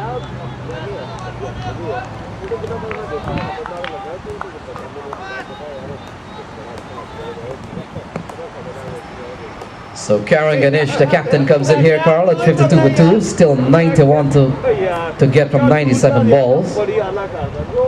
So lots of cricket left in this match here as Gajanand Singh is on 1.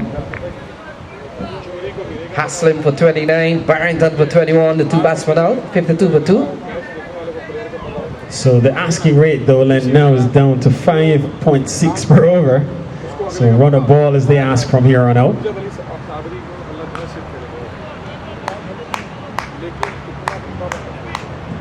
So that closes another over here for East Coast Tigers, a successful one. They did pick up the wicket of Shemroy Barrington, but 15 runs came off that over. And so with 4 overs now completed, it's the Rockaway Strikers chasing 143 needed for victory. In reply, they are 52 for 2 with the batsmen out, Wasim Haslim for 29 and Shemroy Barrington for 21. The not out batsman, Gajanand Singh on 1, and Karen Ganesh, the captain, he's just arrived at the wicket and is yet to get off the mark. While there's a break in the action, I want to remind you, cricket fans, that the 27th annual Indo-Caribbean Federation's cricket match will take place on August 19th up at Paisley Pond Park. That event gets underway at 11 a.m. as Guyana will take on a Caribbean invitational team, and that promises to be quite an interesting matchup, one of the successful matches we've seen over the years. Oh, that's a good looking shot here off the bowling of Rasel. All the ease in the world. And Gajanand Singh goes for a big Greenline T20 maximum there, Carl. Lovely shot. He goes up to 7, is 58 for 2. And my word, Len, ball again. Perhaps not a terrible ball by any means, but Gajanand Singh makes it look easy. It looked like a good length ball outside the off stump. And he just reached back and almost just steered it. Effortless looking shot over deep extra cover. And away it went for another Greenline Independence Cup maximum.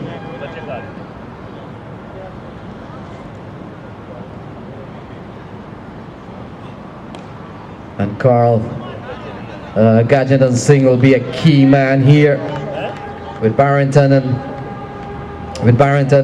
Haslim back in the hut. And the fact is, both Barrington and Haslim has made contributions, so it's not like they're in the hut having done nothing. They've given them a very good start here.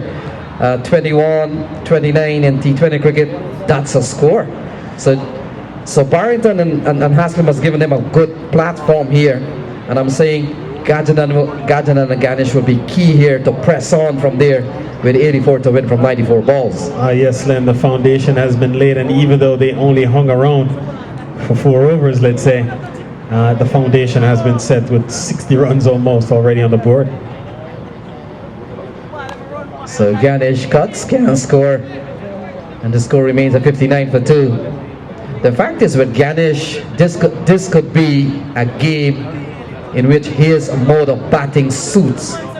Ganesh is a keen accumulator of runs. He may not beat it as savage as the other batsmen, but he gets runs on the board. And this could be a key role here for Karen Ganesh, the captain.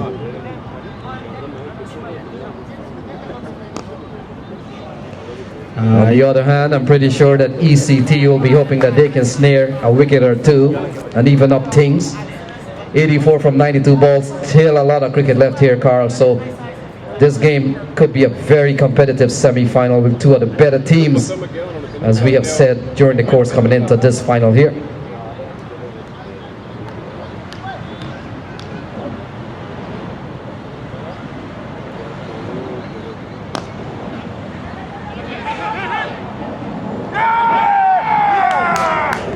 So Karen Ganesh has been run out. He's been run out and an ill-advised run. I'm not sure what was going on there. They took off running, didn't even try to ground the bat, did Ganesh. And so a third wicket falls here as Karen Ganesh goes without scoring. Run out. Brilliantly, we'll try to pick up the fielder who might have fielded the ball played into the onside. And so now it's 59 for 3 strikers as ECT comes charging back. The East Coast Tigers putting themselves back in contention here against Rockaway strikers. 59 for 3.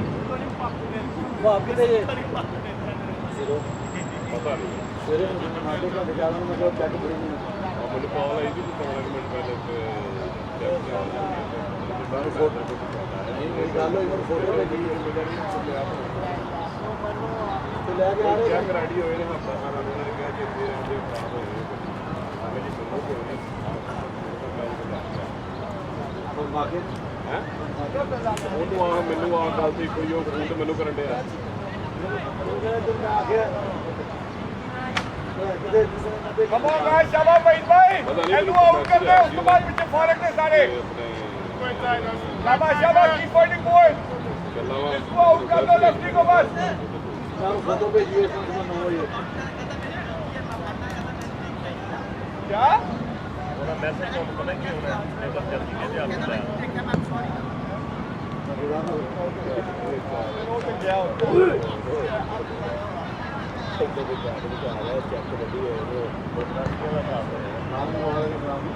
So 59 for 3. ECT fighting back here.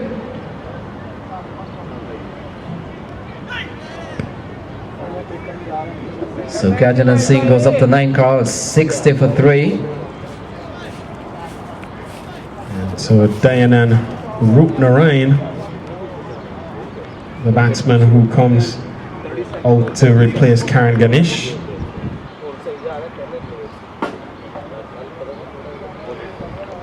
So Carl, one of 2 semi-finals here. Newark takes on Melbourne in the distance. And this one we are locked on here. Rockaway strikers take on the ECT. With the final between the 2 winners coming up at 3 p.m. right here on this pitch here. So 3 o'clock final. All-important final of the Greenline T20 tournament. And the winner here, Len, will play the winner of Newark and Melbourne. And the latest we heard was Melbourne were chasing 132. So Newark batted first, posted 132.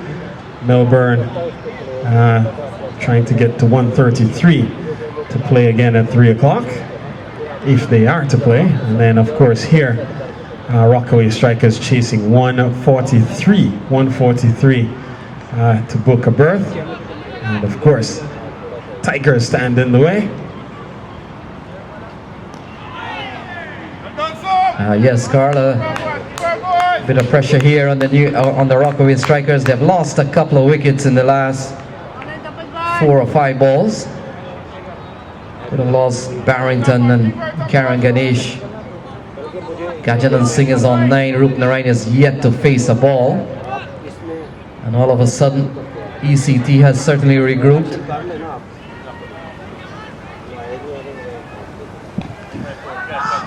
So another sharply taken single here. And so the Rockaway strikers then, even though they're well ahead of any asking rate, have elected to take some very sharp singles. We saw one resulting in the wicket of the captain, Karen Ganesh. He left without scoring. And so, not sure of the approach here. Seems to be in some bit of hurry here. As the Rockaway strikers, they're going at 11 runs per over at the moment on an asking rate that was really just above 6, 7.15 to start out. Now the asking rate is down to 5.66. And so, again, you still have to play cricket, but certainly the risk sometimes may not measure up to the reward. Or vice versa, the reward may not sometimes measure up to the risk. as another dot is registered on the book here. 61 for 3 in the 6th over. Yes, Carl, and we're beginning to see Tapash Baisya found the spot on the 22 yards there. He's pulled four balls in this over already. He's only conceded a sharply taken single. Oh, what a shot. What a shot here from Rupnarain. Oh, very atrocious looking shot. 61 for 3. And an appeal, I believe, for a stumping. As umpire Latif put under pressure here by Eldane Thomas, who thought he had another scalp, and you can tell in the class of Thomas he's very quick. He's standing right up to the Pacers and picked the bails quickly, and it's a clean pick, Len, because as you saw, only the bails and that one stump was disturbed, and that's the quality of a keeper. We saw in the games we were playing on field number 2 yesterday and the day before, all 3 stumps were coming down anytime the keeper went for a stumping. And so clean bit of glove work by Eldane Thomas. He's been very impressive behind the sticks, one of the best that we've seen in these parts. Yes, Carl, and 61 for 3 here. So 6 overs gone. And we're beginning to see a little bit of pressure here on Rockaway strikers. On Virtue, Carl, they have lost a couple of wickets in the last 8 balls or so. And now Gajanand Singh realizing that he has to anchor down here. Whether or not that will affect his flow, we'll have to wait and see. But he's on 10. Rupnarain is yet to get off the mark, and not too sure where Rupnarain was thinking. 61 for 3. And his 10 coming from 10 so far. And so 61 for 3 on the board. Rockaway strikers as they're chasing 143 that's needed, so 82 more runs are needed from 84 deliveries. So run a ball really is the ask here, and perhaps a bit of application now from the Rockaway strikers batsmen. And on the other hand, East Coast strikers will be looking to the East Coast Tigers rather will look to continue to pick up wickets here. They've picked up 3 important wickets so far, as Milind Kumar now comes back from the far end of the ground. So he has been reinserted. His first over went for a tall skyscraper, 19 coming from his first over. And so he comes back. He'll be bowling to Gajanand Singh on 10. And so the question is, which batsman will put their hand up to perhaps steer this inning, to anchor this inning? And that said, I know the field. East Coast Tigers looking to attack here. You'll be better, inshallah.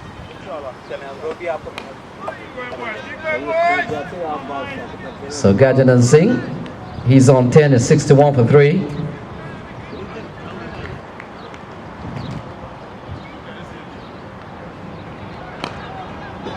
So ball defended here by Gajanand. The score remains at 61 for 3, 82 to win from 82 balls.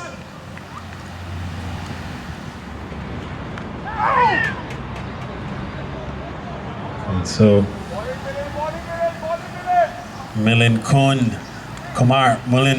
Kumar has found his groove here. Yes, Carly looks a better bowler here. Ball cut away. Only get 1. And brings Rupnarain back onto strike. Carl just coming back to Eldane Thomas. Nothing beats a sharp wicketkeeper. That's the first pressure on any batsman, to have a man always up there.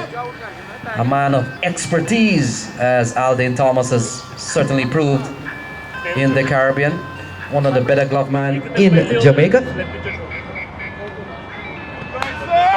And so your first line of pressure is on the batsman and the wicketkeeper. He is the first man putting pressure on the batsman.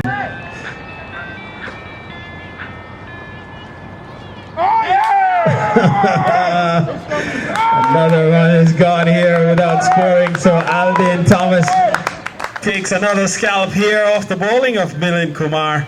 As down the track went Narayan, pressure getting to him, perhaps. And so he goes without scoring. It's 62 now for 4 as the East Coast Tigers storming back into contention here against Rockaway Strikers.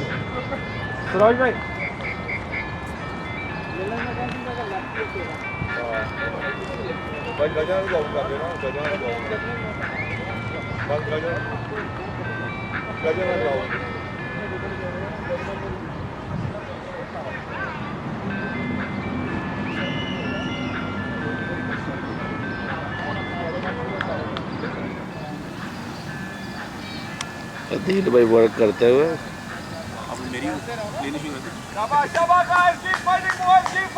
सही है भाई, हर कोई जो work कर रहा है।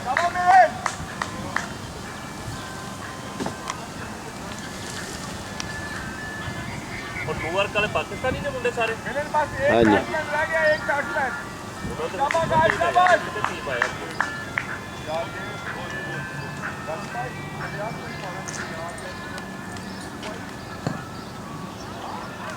So 62 for 4 here. The new batsman is Ishant Singh.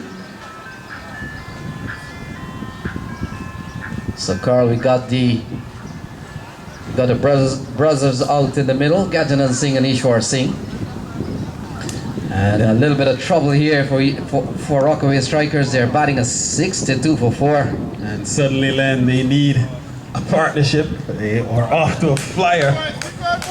They're at 37 for 1, 52 for 2, 59 for 3 after just 59 for 3, and the 59 was really after four or 5 overs, and then suddenly it was 62 for 4. We're up to over number 7. So runs starting to dry up here as the bowlers now asserting themselves. So that's a good strike from Gajanand, and it goes away for 4. And Gajanand will be the key man here. And Carl, we said 3 overs ago he was gonna be the key man. So even now, with a couple of wickets fallen, Gajanand stands between ECT on the final berth here, 66 for 4. Yes, Len. All the fortunes of the Rockaway Strikers perhaps rest with Gajanand. So 77 to win from 77 balls. On the other hand here, East Coast Tigers looking to continue to pick up wickets. So far we've seen the impressive glove work of Eldane Thomas behind the sticks coming to the fore. So Bajaj wanting to go for a single, and perhaps the old adage comes into play here, Carl. Don't run on a misfield. 66 for 4. Gajanand is on 15. Ball played up towards the offside, so all of a sudden when Wasim Haslam has belted a couple out of the park, things are beginning to look quite even here now. Through the offside, Fielder will come around and will go away for 4. So a couple of big strikes here in this over from Gajanand Singh. He has gone up to 19, is 70 for 4. And over pitching on that occasion was Bajaj, and Gajanand makes no mistakes. He just reaches out, elevates it over the 30-yard circle, and on that side of the field, and it's a little bit quicker on that side of the field, and he got 4 runs. Oh, that's a big strike from Gajanand Singh, and he has gone the distance. He goes up to 25. And this is a big over, very good over here for the Rockaway Strikers. Not a good one for ECT. And Len, consecutive over pitch deliveries, full tosses if you will, and Gajanand coming down the track on that occasion, middling it and hitting it cleanly over long on. Fielder there having no chance, and that takes the total up to 76, 67 more to get from 73 deliveries. So 14 in the over so far from Bajaj. Could be leg by here, 77 for 4. And Carl, you get the impression that the Rockaway strikers camp realizing that every run counts here. They're beginning to applaud the partnership here, certainly dominated by Gajanand Singh. He's looking good so far, and he'll be a key man here for the strikers. And he could well be the very last hope here that stands between East Coast Tigers and them. It stands between East Coast Tigers being able to defend 142, and if they should see the back of Gajanand, they could certainly see themselves into the championship final, which is slated to bowl off at 3 p.m. this afternoon, and it will feature the winner here versus the winner of Newark and Melbourne in the distance.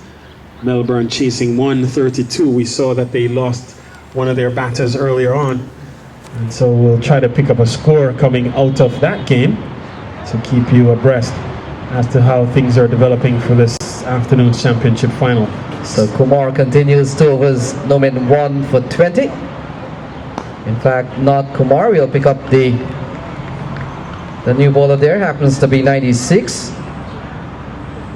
So that is Kumar still then, continuing. So his first ball goes for a single.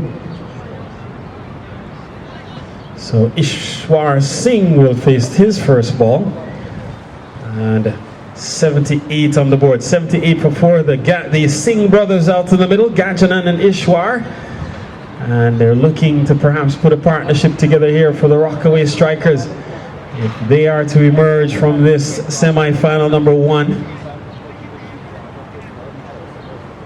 Ball down the leg side and through Thomas, and they go for a couple here, and we'll see. It's wide is the call, and so 3 runs then will be added to the total here. And so 81 for 4. Wahid Akhtar, the man running back. So Kumar pegging the wrong line there, going down the leg side. And Thomas set up on the off stump, and so another wide here as Kumar continues to struggle. Yes, Carl, and when you've got a top keeper like Eldane Thomas behind you when you're batting, still have to be careful on the wide ball. You could be stumped off a wide, so it's an extra all right, but the risk that goes when facing a wide is you can lose your wicket.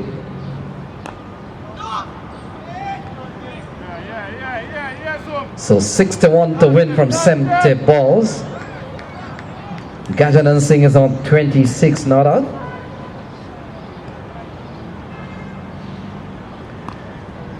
So better ball from Kumar, has 5 runs already off this over, but 4 of them coming by way of extras, wides. And this is well defended again by Ishwar, and so the score remains at 82. 82 for 4, needing 143 Rockaway strikers. Again, this one played up into the offside for no run. Yes, Carl, this is good bowling here from Milind Kumar. It's gone 4 dots on the trot here, Len, consecutive dots. So a good comeback after being put under early pressure. So top edged.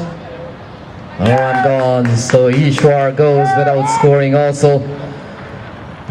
This scorecard doesn't look good here for Rockaway strikers. Three ducks in the lineup. 82 for 5.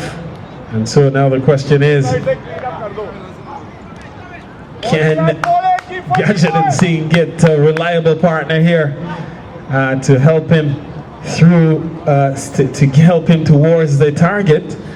And so far, it's not been able to get anyone who can stand at the other end. As another wicket falls here, it's 82 for 5.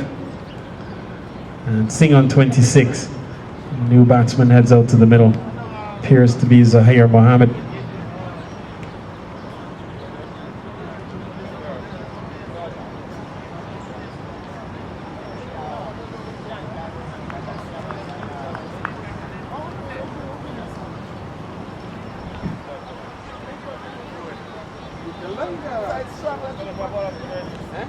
Camera उड़ गया चल रहा है क्या live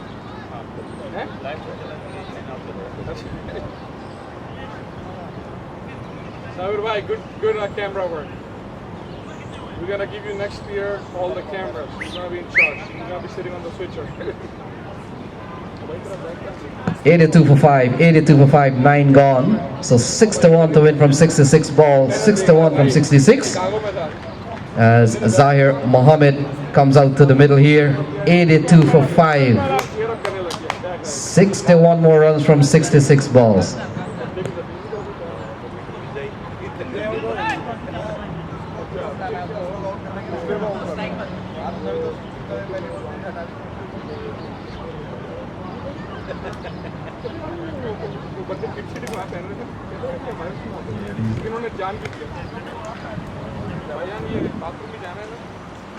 कैमरे के आगे रख के जा रहे हैं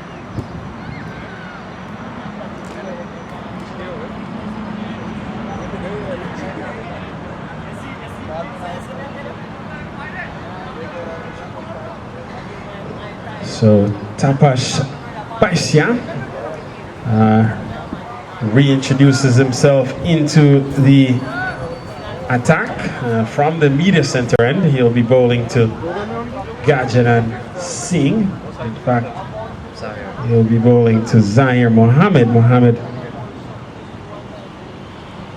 is yet to face a ball. 82 for 5. 61 more needed from 66 balls. So just about rudder ball is the ask. But 5 wickets stand behind East Coast Tigers, and a place in this afternoon's championship final. Here is Baisya.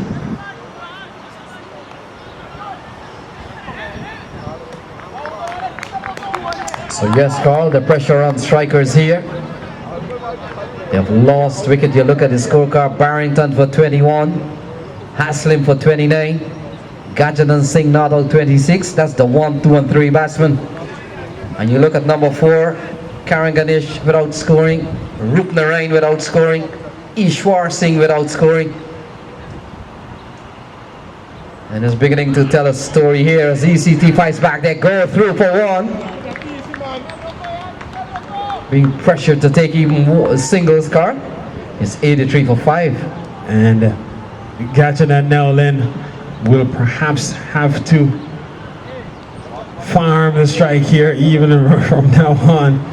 After we're just in the 10th over, but one can tell that certainly you're into the tail here of Rockaway strikers, as batsmen looking overmatched here against the bowling of East Coast Tigers, as Tigers starting to assert themselves. And if they are to pick up Gajanand Singh, that could be all she wrote for strikers. And I'm sure that's in the back of the mind of Tapash Baisya as he continues to work here from the media center end. 83 for 5. Oh, that's a big shot. That's a good looking shot from Gajanand Singh. Big shot over square leg, gone the distance. 32 to Gajanand Singh. It's 89 for 5. And Gajanand Singh refusing to be overwhelmed by the situation. Yep. And equal to the task here. He gets a loose delivery from Tapash and hammers it, hits it cleanly, hits it well. And now protection now in that region as Tapash continues. So on the front foot, strokes it up towards the offside. Easy single here for Singh. And takes the score up to 90 for 5. Mohammed comes back into strike. And so 53 to win from 62 ball. 53 to win from 62. And Carl Orr at the other side. Newark. In fact, team making 132. The other team of 41 off 6 overs. 41 off 6 overs. Chasing 132. And I know they lost at least 1 wicket. We saw that, 2 wickets actually, so 41 for 2 after 6 overs over there. And here, 90 for 5, Rockaway strikers chasing. Rockaway strikers chasing 143.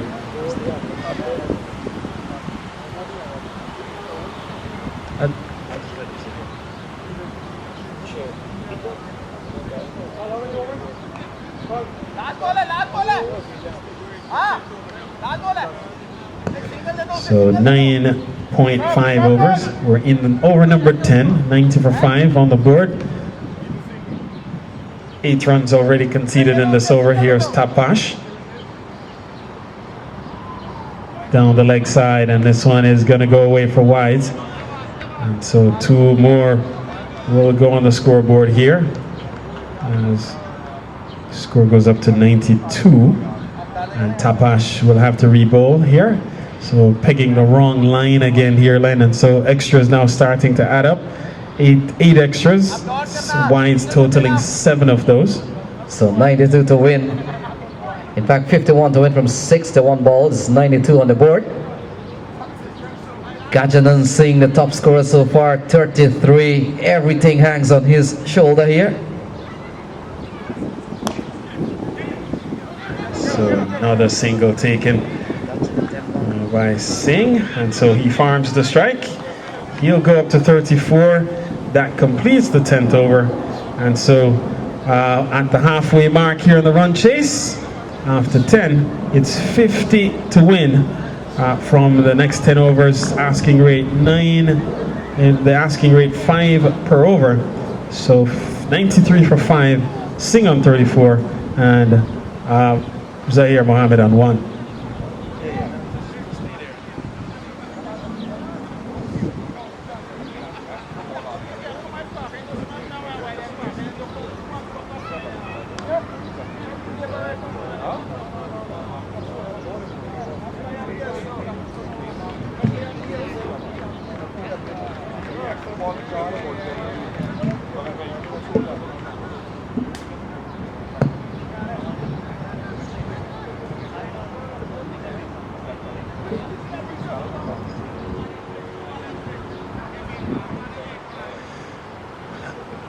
So we're into over number 11 now, and so Millen continues, and the first ball is played away through the offside by Singh for his 35th run. So the score goes up to 94. So a change of commentary here as we welcome in Rana, who joins joins us in the box. And Rana, you come in a crucial point here with Rockaway strikers chasing 143, and they're at the halfway point, 94 for 5. Any assessment in terms of where you see this one headed?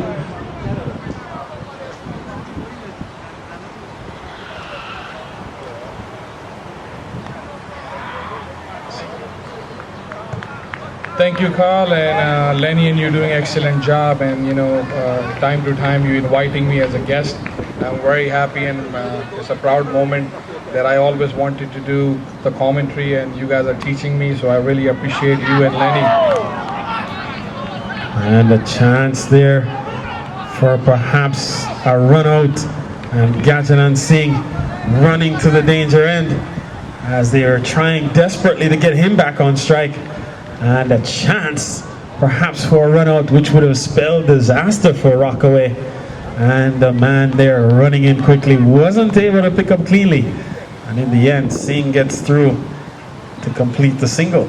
So first of all, I want to thanks to our main sponsor, Greenline Insurance Brokerage, and the Data Restaurant, and Ignite, and HNS Construction.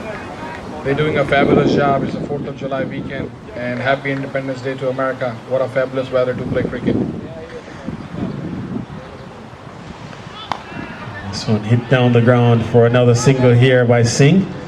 And so he now goes up to 36, and again, perhaps all the hopes of Rockaway strikers riding on his broad shoulders. Zahir Mohammed will be on strike with 2 deliveries remaining in this over. 96 for 5 with 56 deliveries to go, 47 more runs to get.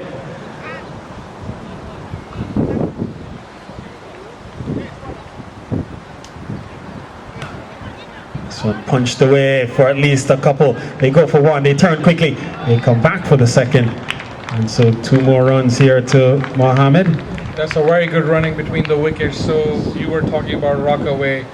I think Gajanand Singh is looked like only warrior who came ready to have this war. This was his semi-final, and he knows it's a do and die match.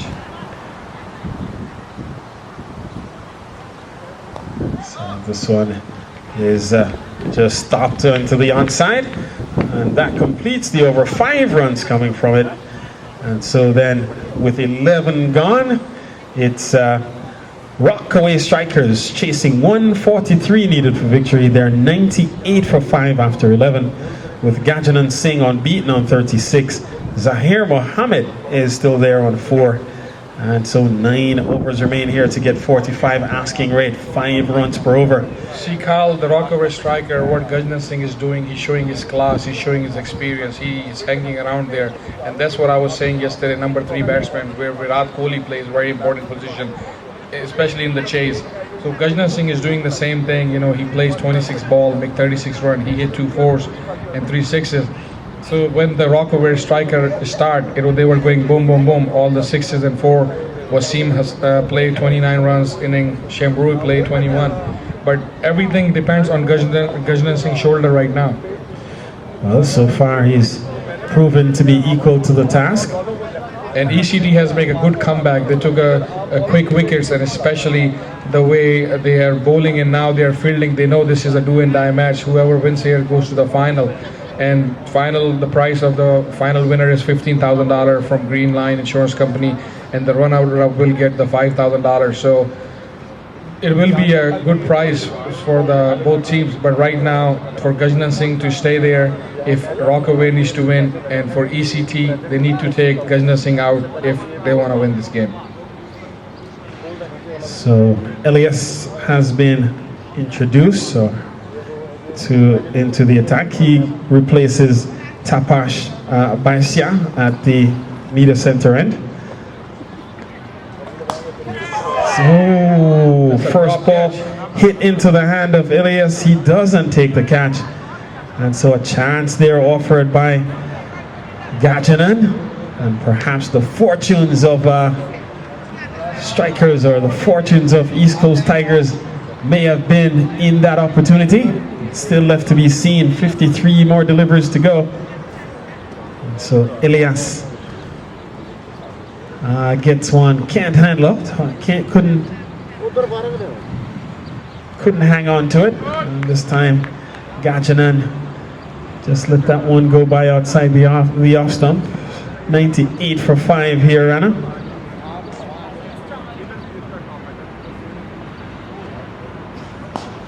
Big hit down the ground. Man looks up and sees it go over.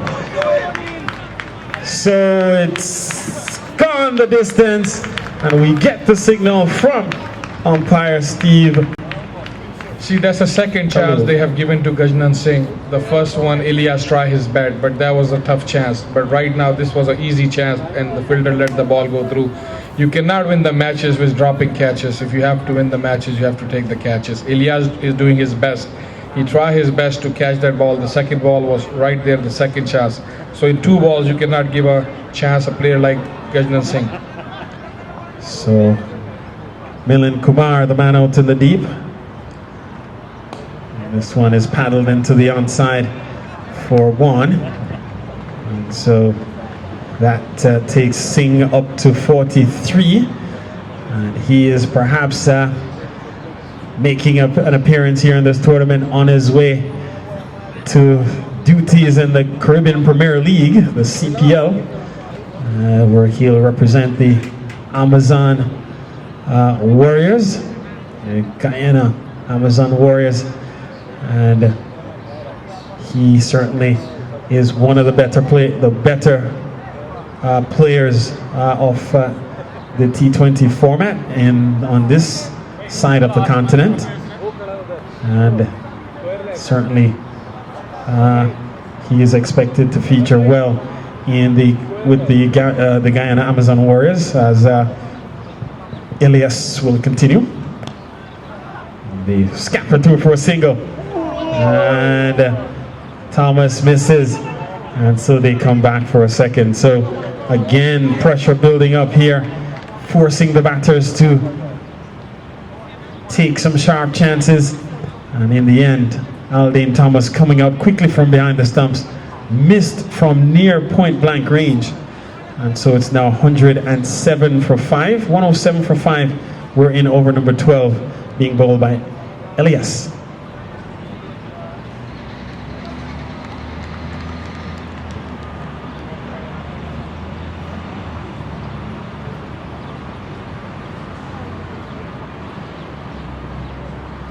So Mohammed on 6, he'll take strike here against Elias, and he's long forward to defend to complete the 12th over. 9 runs coming from it, so big over from a Rockaway striker standpoint. And Zahir Mohammed has provided tremendous support for Gajanand Singh. Partnership now worth 25. See, Carl, they were 5 wickets down on around 90, and now it's 107. This partnership is very important, and you can see what Gajanand Singh is doing. He's hitting the boundaries, then he's rotating the strike. He's showing the basic of cricket, and he knows this is a pressure game. It's the semi-final.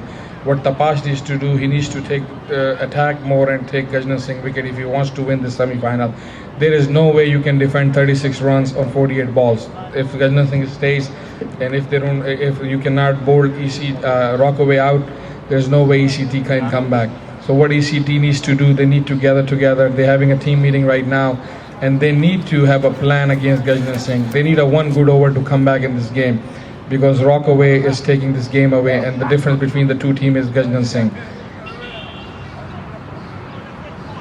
And Zahir Mohammed needs to stay there, and that's what Zahir is doing. If you see, Zahir has plays few balls and make few runs, but he's giving the strike to Gajanand Singh. So it looks like a change of bowling here, as Mohammed looks like he's going to be given the ball here. And Carl, you know, this is do and die. It's a semi-final, and whoever win from here, they go to the final. But right now, you know, they need to have a plan right ASAP right now, because they cannot wait for a couple of overs and then come up with a plan. If they want to win this game, they have to strike in this over. But if the Gajanand Singh stays there, he makes it 50, then the Rockaway goes to the final. So ECT needs to come up with a plan, and they need to do it now. I think that's what the team meeting is going on. If you see, the Rockaway players are gathered over there. They are talking to Gajanand Singh, taking the drink break. ECT is there. But they need to come up with a plan. They need to attack. There is no way you can take the wickets by defending. You've seen in international cricket so many times, team losing the matches by defending. You cannot defend the total, because it's 36 win on 48 balls. There's too many balls, and a player like Gajanand Singh can finish this off in a couple of overs. So just a quick update coming from the semi-final number 2, as Newark looks to defend 132. In reply, Melbourne 77 for 2, chasing 133 needed for victory. And so back here on VCP 1, on semi-final 1, 107 runs are on the board from the loss of 5 wickets after 12 overs. And so 36 more runs are needed from the next 48 deliveries at an asking rate of 4.5. So 36 needed from 8. And Mohammed has been introduced into the attack. He'll be bowling to Gajanand Singh. Singh on 43, his 43 coming from 30 deliveries. So Mohammed starts with the ball outside the off stump, just chopped up into the offside, can't score. So this total remains at 107. Gajanand Singh, the man anchoring the response here for Rockaway. This one pulled into the mid-wicket region. They press for 1, and that's all they'll be able to get. That's a very poor bowling. If you see, that was a short pitch ball, and the Gajanand Singh is a set batsman. You cannot give a set batsman a short pitch ball. He gonna hit you down the track for a 1 run, or he gonna hit you for a 6. He was lucky that he didn't hit him for 6. If you need to beat him the ball, you need to pitch up and you need to slower the pace of the ball. And you can see the grass is high over here, so down the ground, whatever the short is gonna be happening, it's not gonna go for the boundary. So they have to hit sixes. There's no way they can hit for fours because in a rolling short, the grass is too high. 108 for 5. Zahir Mohammed comes on to strike. He's on 6. Singh stands at the non-striker's end. He's on 44. Ball turned into the onside again. Again for no run. That's a better bowling, better length. That's what he needs to keep doing.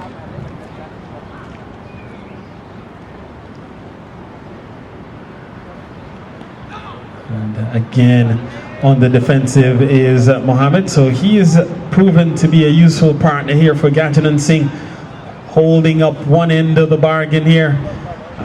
Former Guyana national player, current senior players. This one is hit into the backward square region. They press for 1, that's all they'll get. And so Mohammed goes up to 7. And you see where the fielder make a mistake. Fielder let the ball come to him. He's not attacking the ball. They need to attack if they want to win this game. They cannot have the ball come to them and let them take an easy run or easy two. In fairness, Rana, that one seemingly was always on. It was always going to be at least one, as it didn't go directly to him. So he had to run around. So there's one was already in the books, if you would say. More importantly, Singh comes back onto strike. And this one pushed up into the offside again for no run. So that completes another over here. 2 runs coming from it. So good over from Mohammed to start. It's a very, very good over and better over from ECT. That's what they need to do if they want to win this. Because, you know, 34 runs on 42 ball is possible in any game, any time. But right now they need to take wickets. If they take a couple of wickets, that's how they come back in a game. If they don't take a wicket, they're not going to come back in the game. If they're thinking they're going to defend this total with 42 balls, I don't think so. That's my personal opinion. If they need to win this, they need to attack and do the same thing what Mohammed did. Give 2 runs and build up the pressure. The pressure going to build up. There are going to be a dot balls. That's when the wicket comes in. So 109 for 5. 13 overs completed. Gajanand Singh is on 44. Zahir Mohammed is on 7. 34 more runs are needed from 42 deliveries. So 34 from the next 7 overs. And asking rate 4.86 per over. 4.86 the ask, so less than run a ball the ask here for Rockaway strikers. 5 wickets in the bag for Tigers. Big strike through the offside. Ball runs towards the boundary and into the boundary now.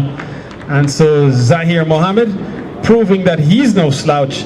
He attacks from ball 1. It's now 113 for 5. See what Zahir did, he released the pressure by hitting that boundary, and he knows that boundary gonna put a back pressure on ECT because last over was only 2 runs, and when the 2 runs happened, the pressure was on Rockaway.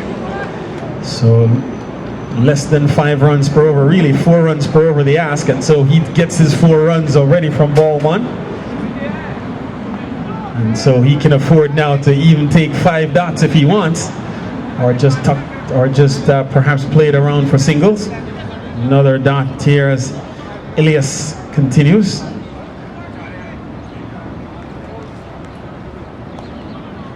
And this one goes through backward point. So that's a bad fielding. It's a fumble through it, and you know you cannot do that. You know you are short on the runs. It's only 30 runs needed in 40 balls. They need to attack more, and they cannot do the loose fielding like that. So Kumar again, the man out there, not able to block that one up to keep Mohammed on strike. Brings Gajanand back on strike. He's on 44. 44 coming from 33 deliveries. Here is Elias. Good fielding, very good fielding. So Gajanand Singh on the attack, and Elias making sure that that one does not come off the square. 114 for 5, 29 needed from 38 balls. Full toss, and this one is hit down the ground, and single taken by Singh takes him up to 45. I think Elias is in pain. He did an excellent job fielding that, but boy, that hand gonna hurt. He's gonna be swelling. He need to put an ice on it after this over. So already a successful over for Rockaway. They've gotten the 4 runs that they needed. They actually 6 runs off the over so far. So 115 on the board. Mohammed comes back onto strike. He's on 12. 28 needed from 37 balls. Big strike, ball in the air, and it's gone the distance, over long off.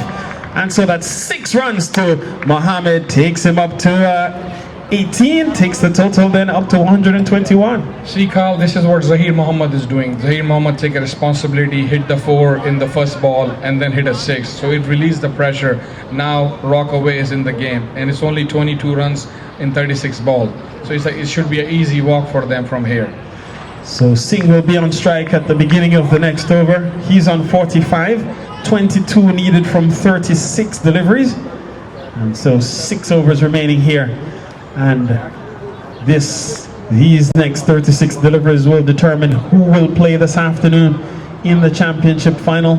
I think Carl is going to be less than 36. Maybe next 2 over will decide who's going to play the final. I think this match will be done in next 2 overs. That's my opinion.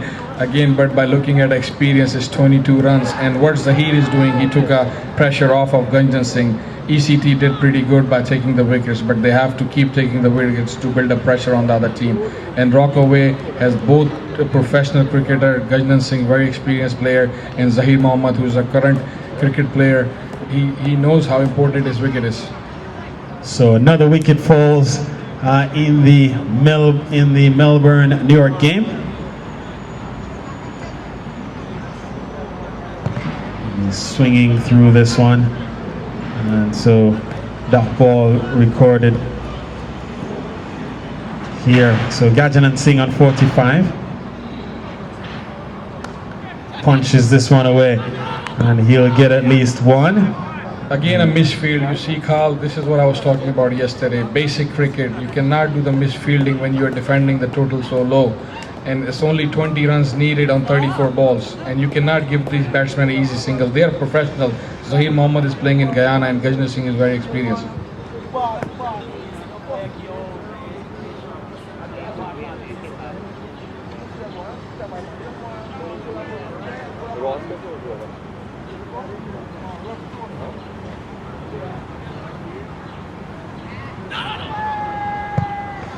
That's a very good ball and very good appeal. He's trying his best to put a pressure on Zahir Mohammed. That's what they need to keep doing. Put a pressure on it. Get a wicket from wherever they can. So 21 needed from 33 balls. This one played up into the onside for another single here. And so 1 more to Mohammed. He goes up to 19. The score up to 123. So 20 needed from 32. Singh comes back onto strike. He's on 46. 46 from 37 balls. He's batted well. This one pulled into the onside for another single. So less than run a ball. The ask here, is it a formality here, Rana, for the Rockaway strikers? Yeah, that should be an easy walk unless somebody can come and take the hat-trick or something. It's a cricket game, you never know what's going to happen next, but it looked like an easy walk.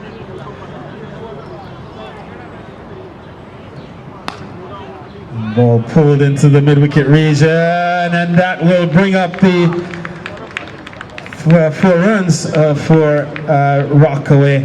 And so Mohammed goes then up to 23. See, that was a very good shot. It was a pre-planned. That was a short ball, and Zahir Mohammed see the gap on the leg side. That's where he hit it, and it's a good boundary to come. And this should be an easy walk in the park from here, 15 runs. So I think ECT, they should do and die in this over. That's the best they can do. But Gajanand Singh has placed awesome, 47 runs in 38 balls, and he hit 2 4s and 4 6s. Same thing, Zahir Mohammed, excellent inning, 23 runs, 19 balls, 2 4s and 1 6. So he took the pressure out of Gajanand Singh, and that's where he take the responsibility. And they know they need to score from the both ends, because if they keep losing the wicket on one end, they cannot win the game. So what they're doing, they're scoring from both ends. And if you see, Zahir came and played 19 balls, and Gajanand had only played few balls. Since then, Zahir is the one who made 23 runs, and Gajanand only scored since Zahir came 4 runs. So 15 runs needed from the last 5 overs here. 15 needed from 5 overs. And so 3 runs per over the ask. And can East Coast Tigers effect another dismissal here? They will desperately want to see the back of Gajanand Singh to give themselves a shot. So 128 for 5. And this one is hit down the ground by Singh to pick up his 48th run. Yes, Carl, we've seen a good partnership here. Change in commentary. Achabar will come back into the box. We've seen certainly a situation where Gajanand Singh and Zahir Mohammed have put together a very good partnership of 47 runs.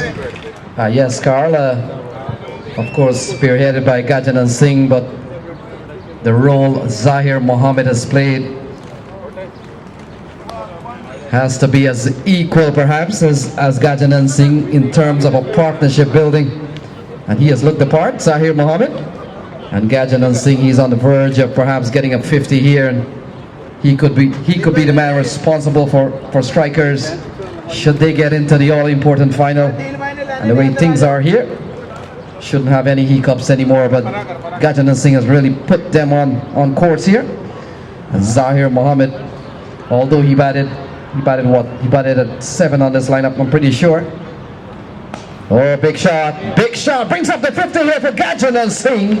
He goes up to 54. And a big strike here from Gajanand Singh takes strikers even closer to the final. It's 136 for 5. And a standing ovation in the Players Pavilion for Gajanand Singh. He has batted excellently for his 54. 54 coming from 40 deliveries, including 5 Greenline Independence Cup maximums and 2 fours. And Singh has been at the wicket for 63 minutes. And so anchoring the innings here, a match-winning hand perhaps for Gajanand Singh. And his strike rate has been 135. And he has scored from 57% of the deliveries he has faced. He has scored. So a tremendous hand played by Gajanand Singh as Rockaway strikers march towards their target. 136 for 5. So 7 runs required. Oh, that's another shot here outside of the park. So another big shot here from Gajanand Singh. He goes up to 60. And now the scores are level, Carl. 142 for 5. Gajanand Singh is on 60 not out. So scores are level. Scores are level here. So any one run here will secure a victory for Rockaway strikers and book their place in the 3 p.m. championship final. And it all came mostly on the back of the work done by Gajanand Singh. Another strike here. This one could go all the way, and he does it in style. Consecutive maximums, and Rockaway have won by 5 wickets here as the Players Pavilion empties and they run out onto the playing surface, and Rockaway have emerged victorious. They've won by 5 wickets, and so they'll wait the winner of Newark and Melbourne. That match underway, and 75 for 2, 77 for 2 actually was the last score we heard from that match, as Melbourne were chasing 133 needed for victory. 132 actually posted by Newark when they took their turn at the wicket. So we'll take a break, return when cricket resumes here from Van Cortlandt Park, and Rockaway strikers into the final, and they'll play either Melbourne or Newark.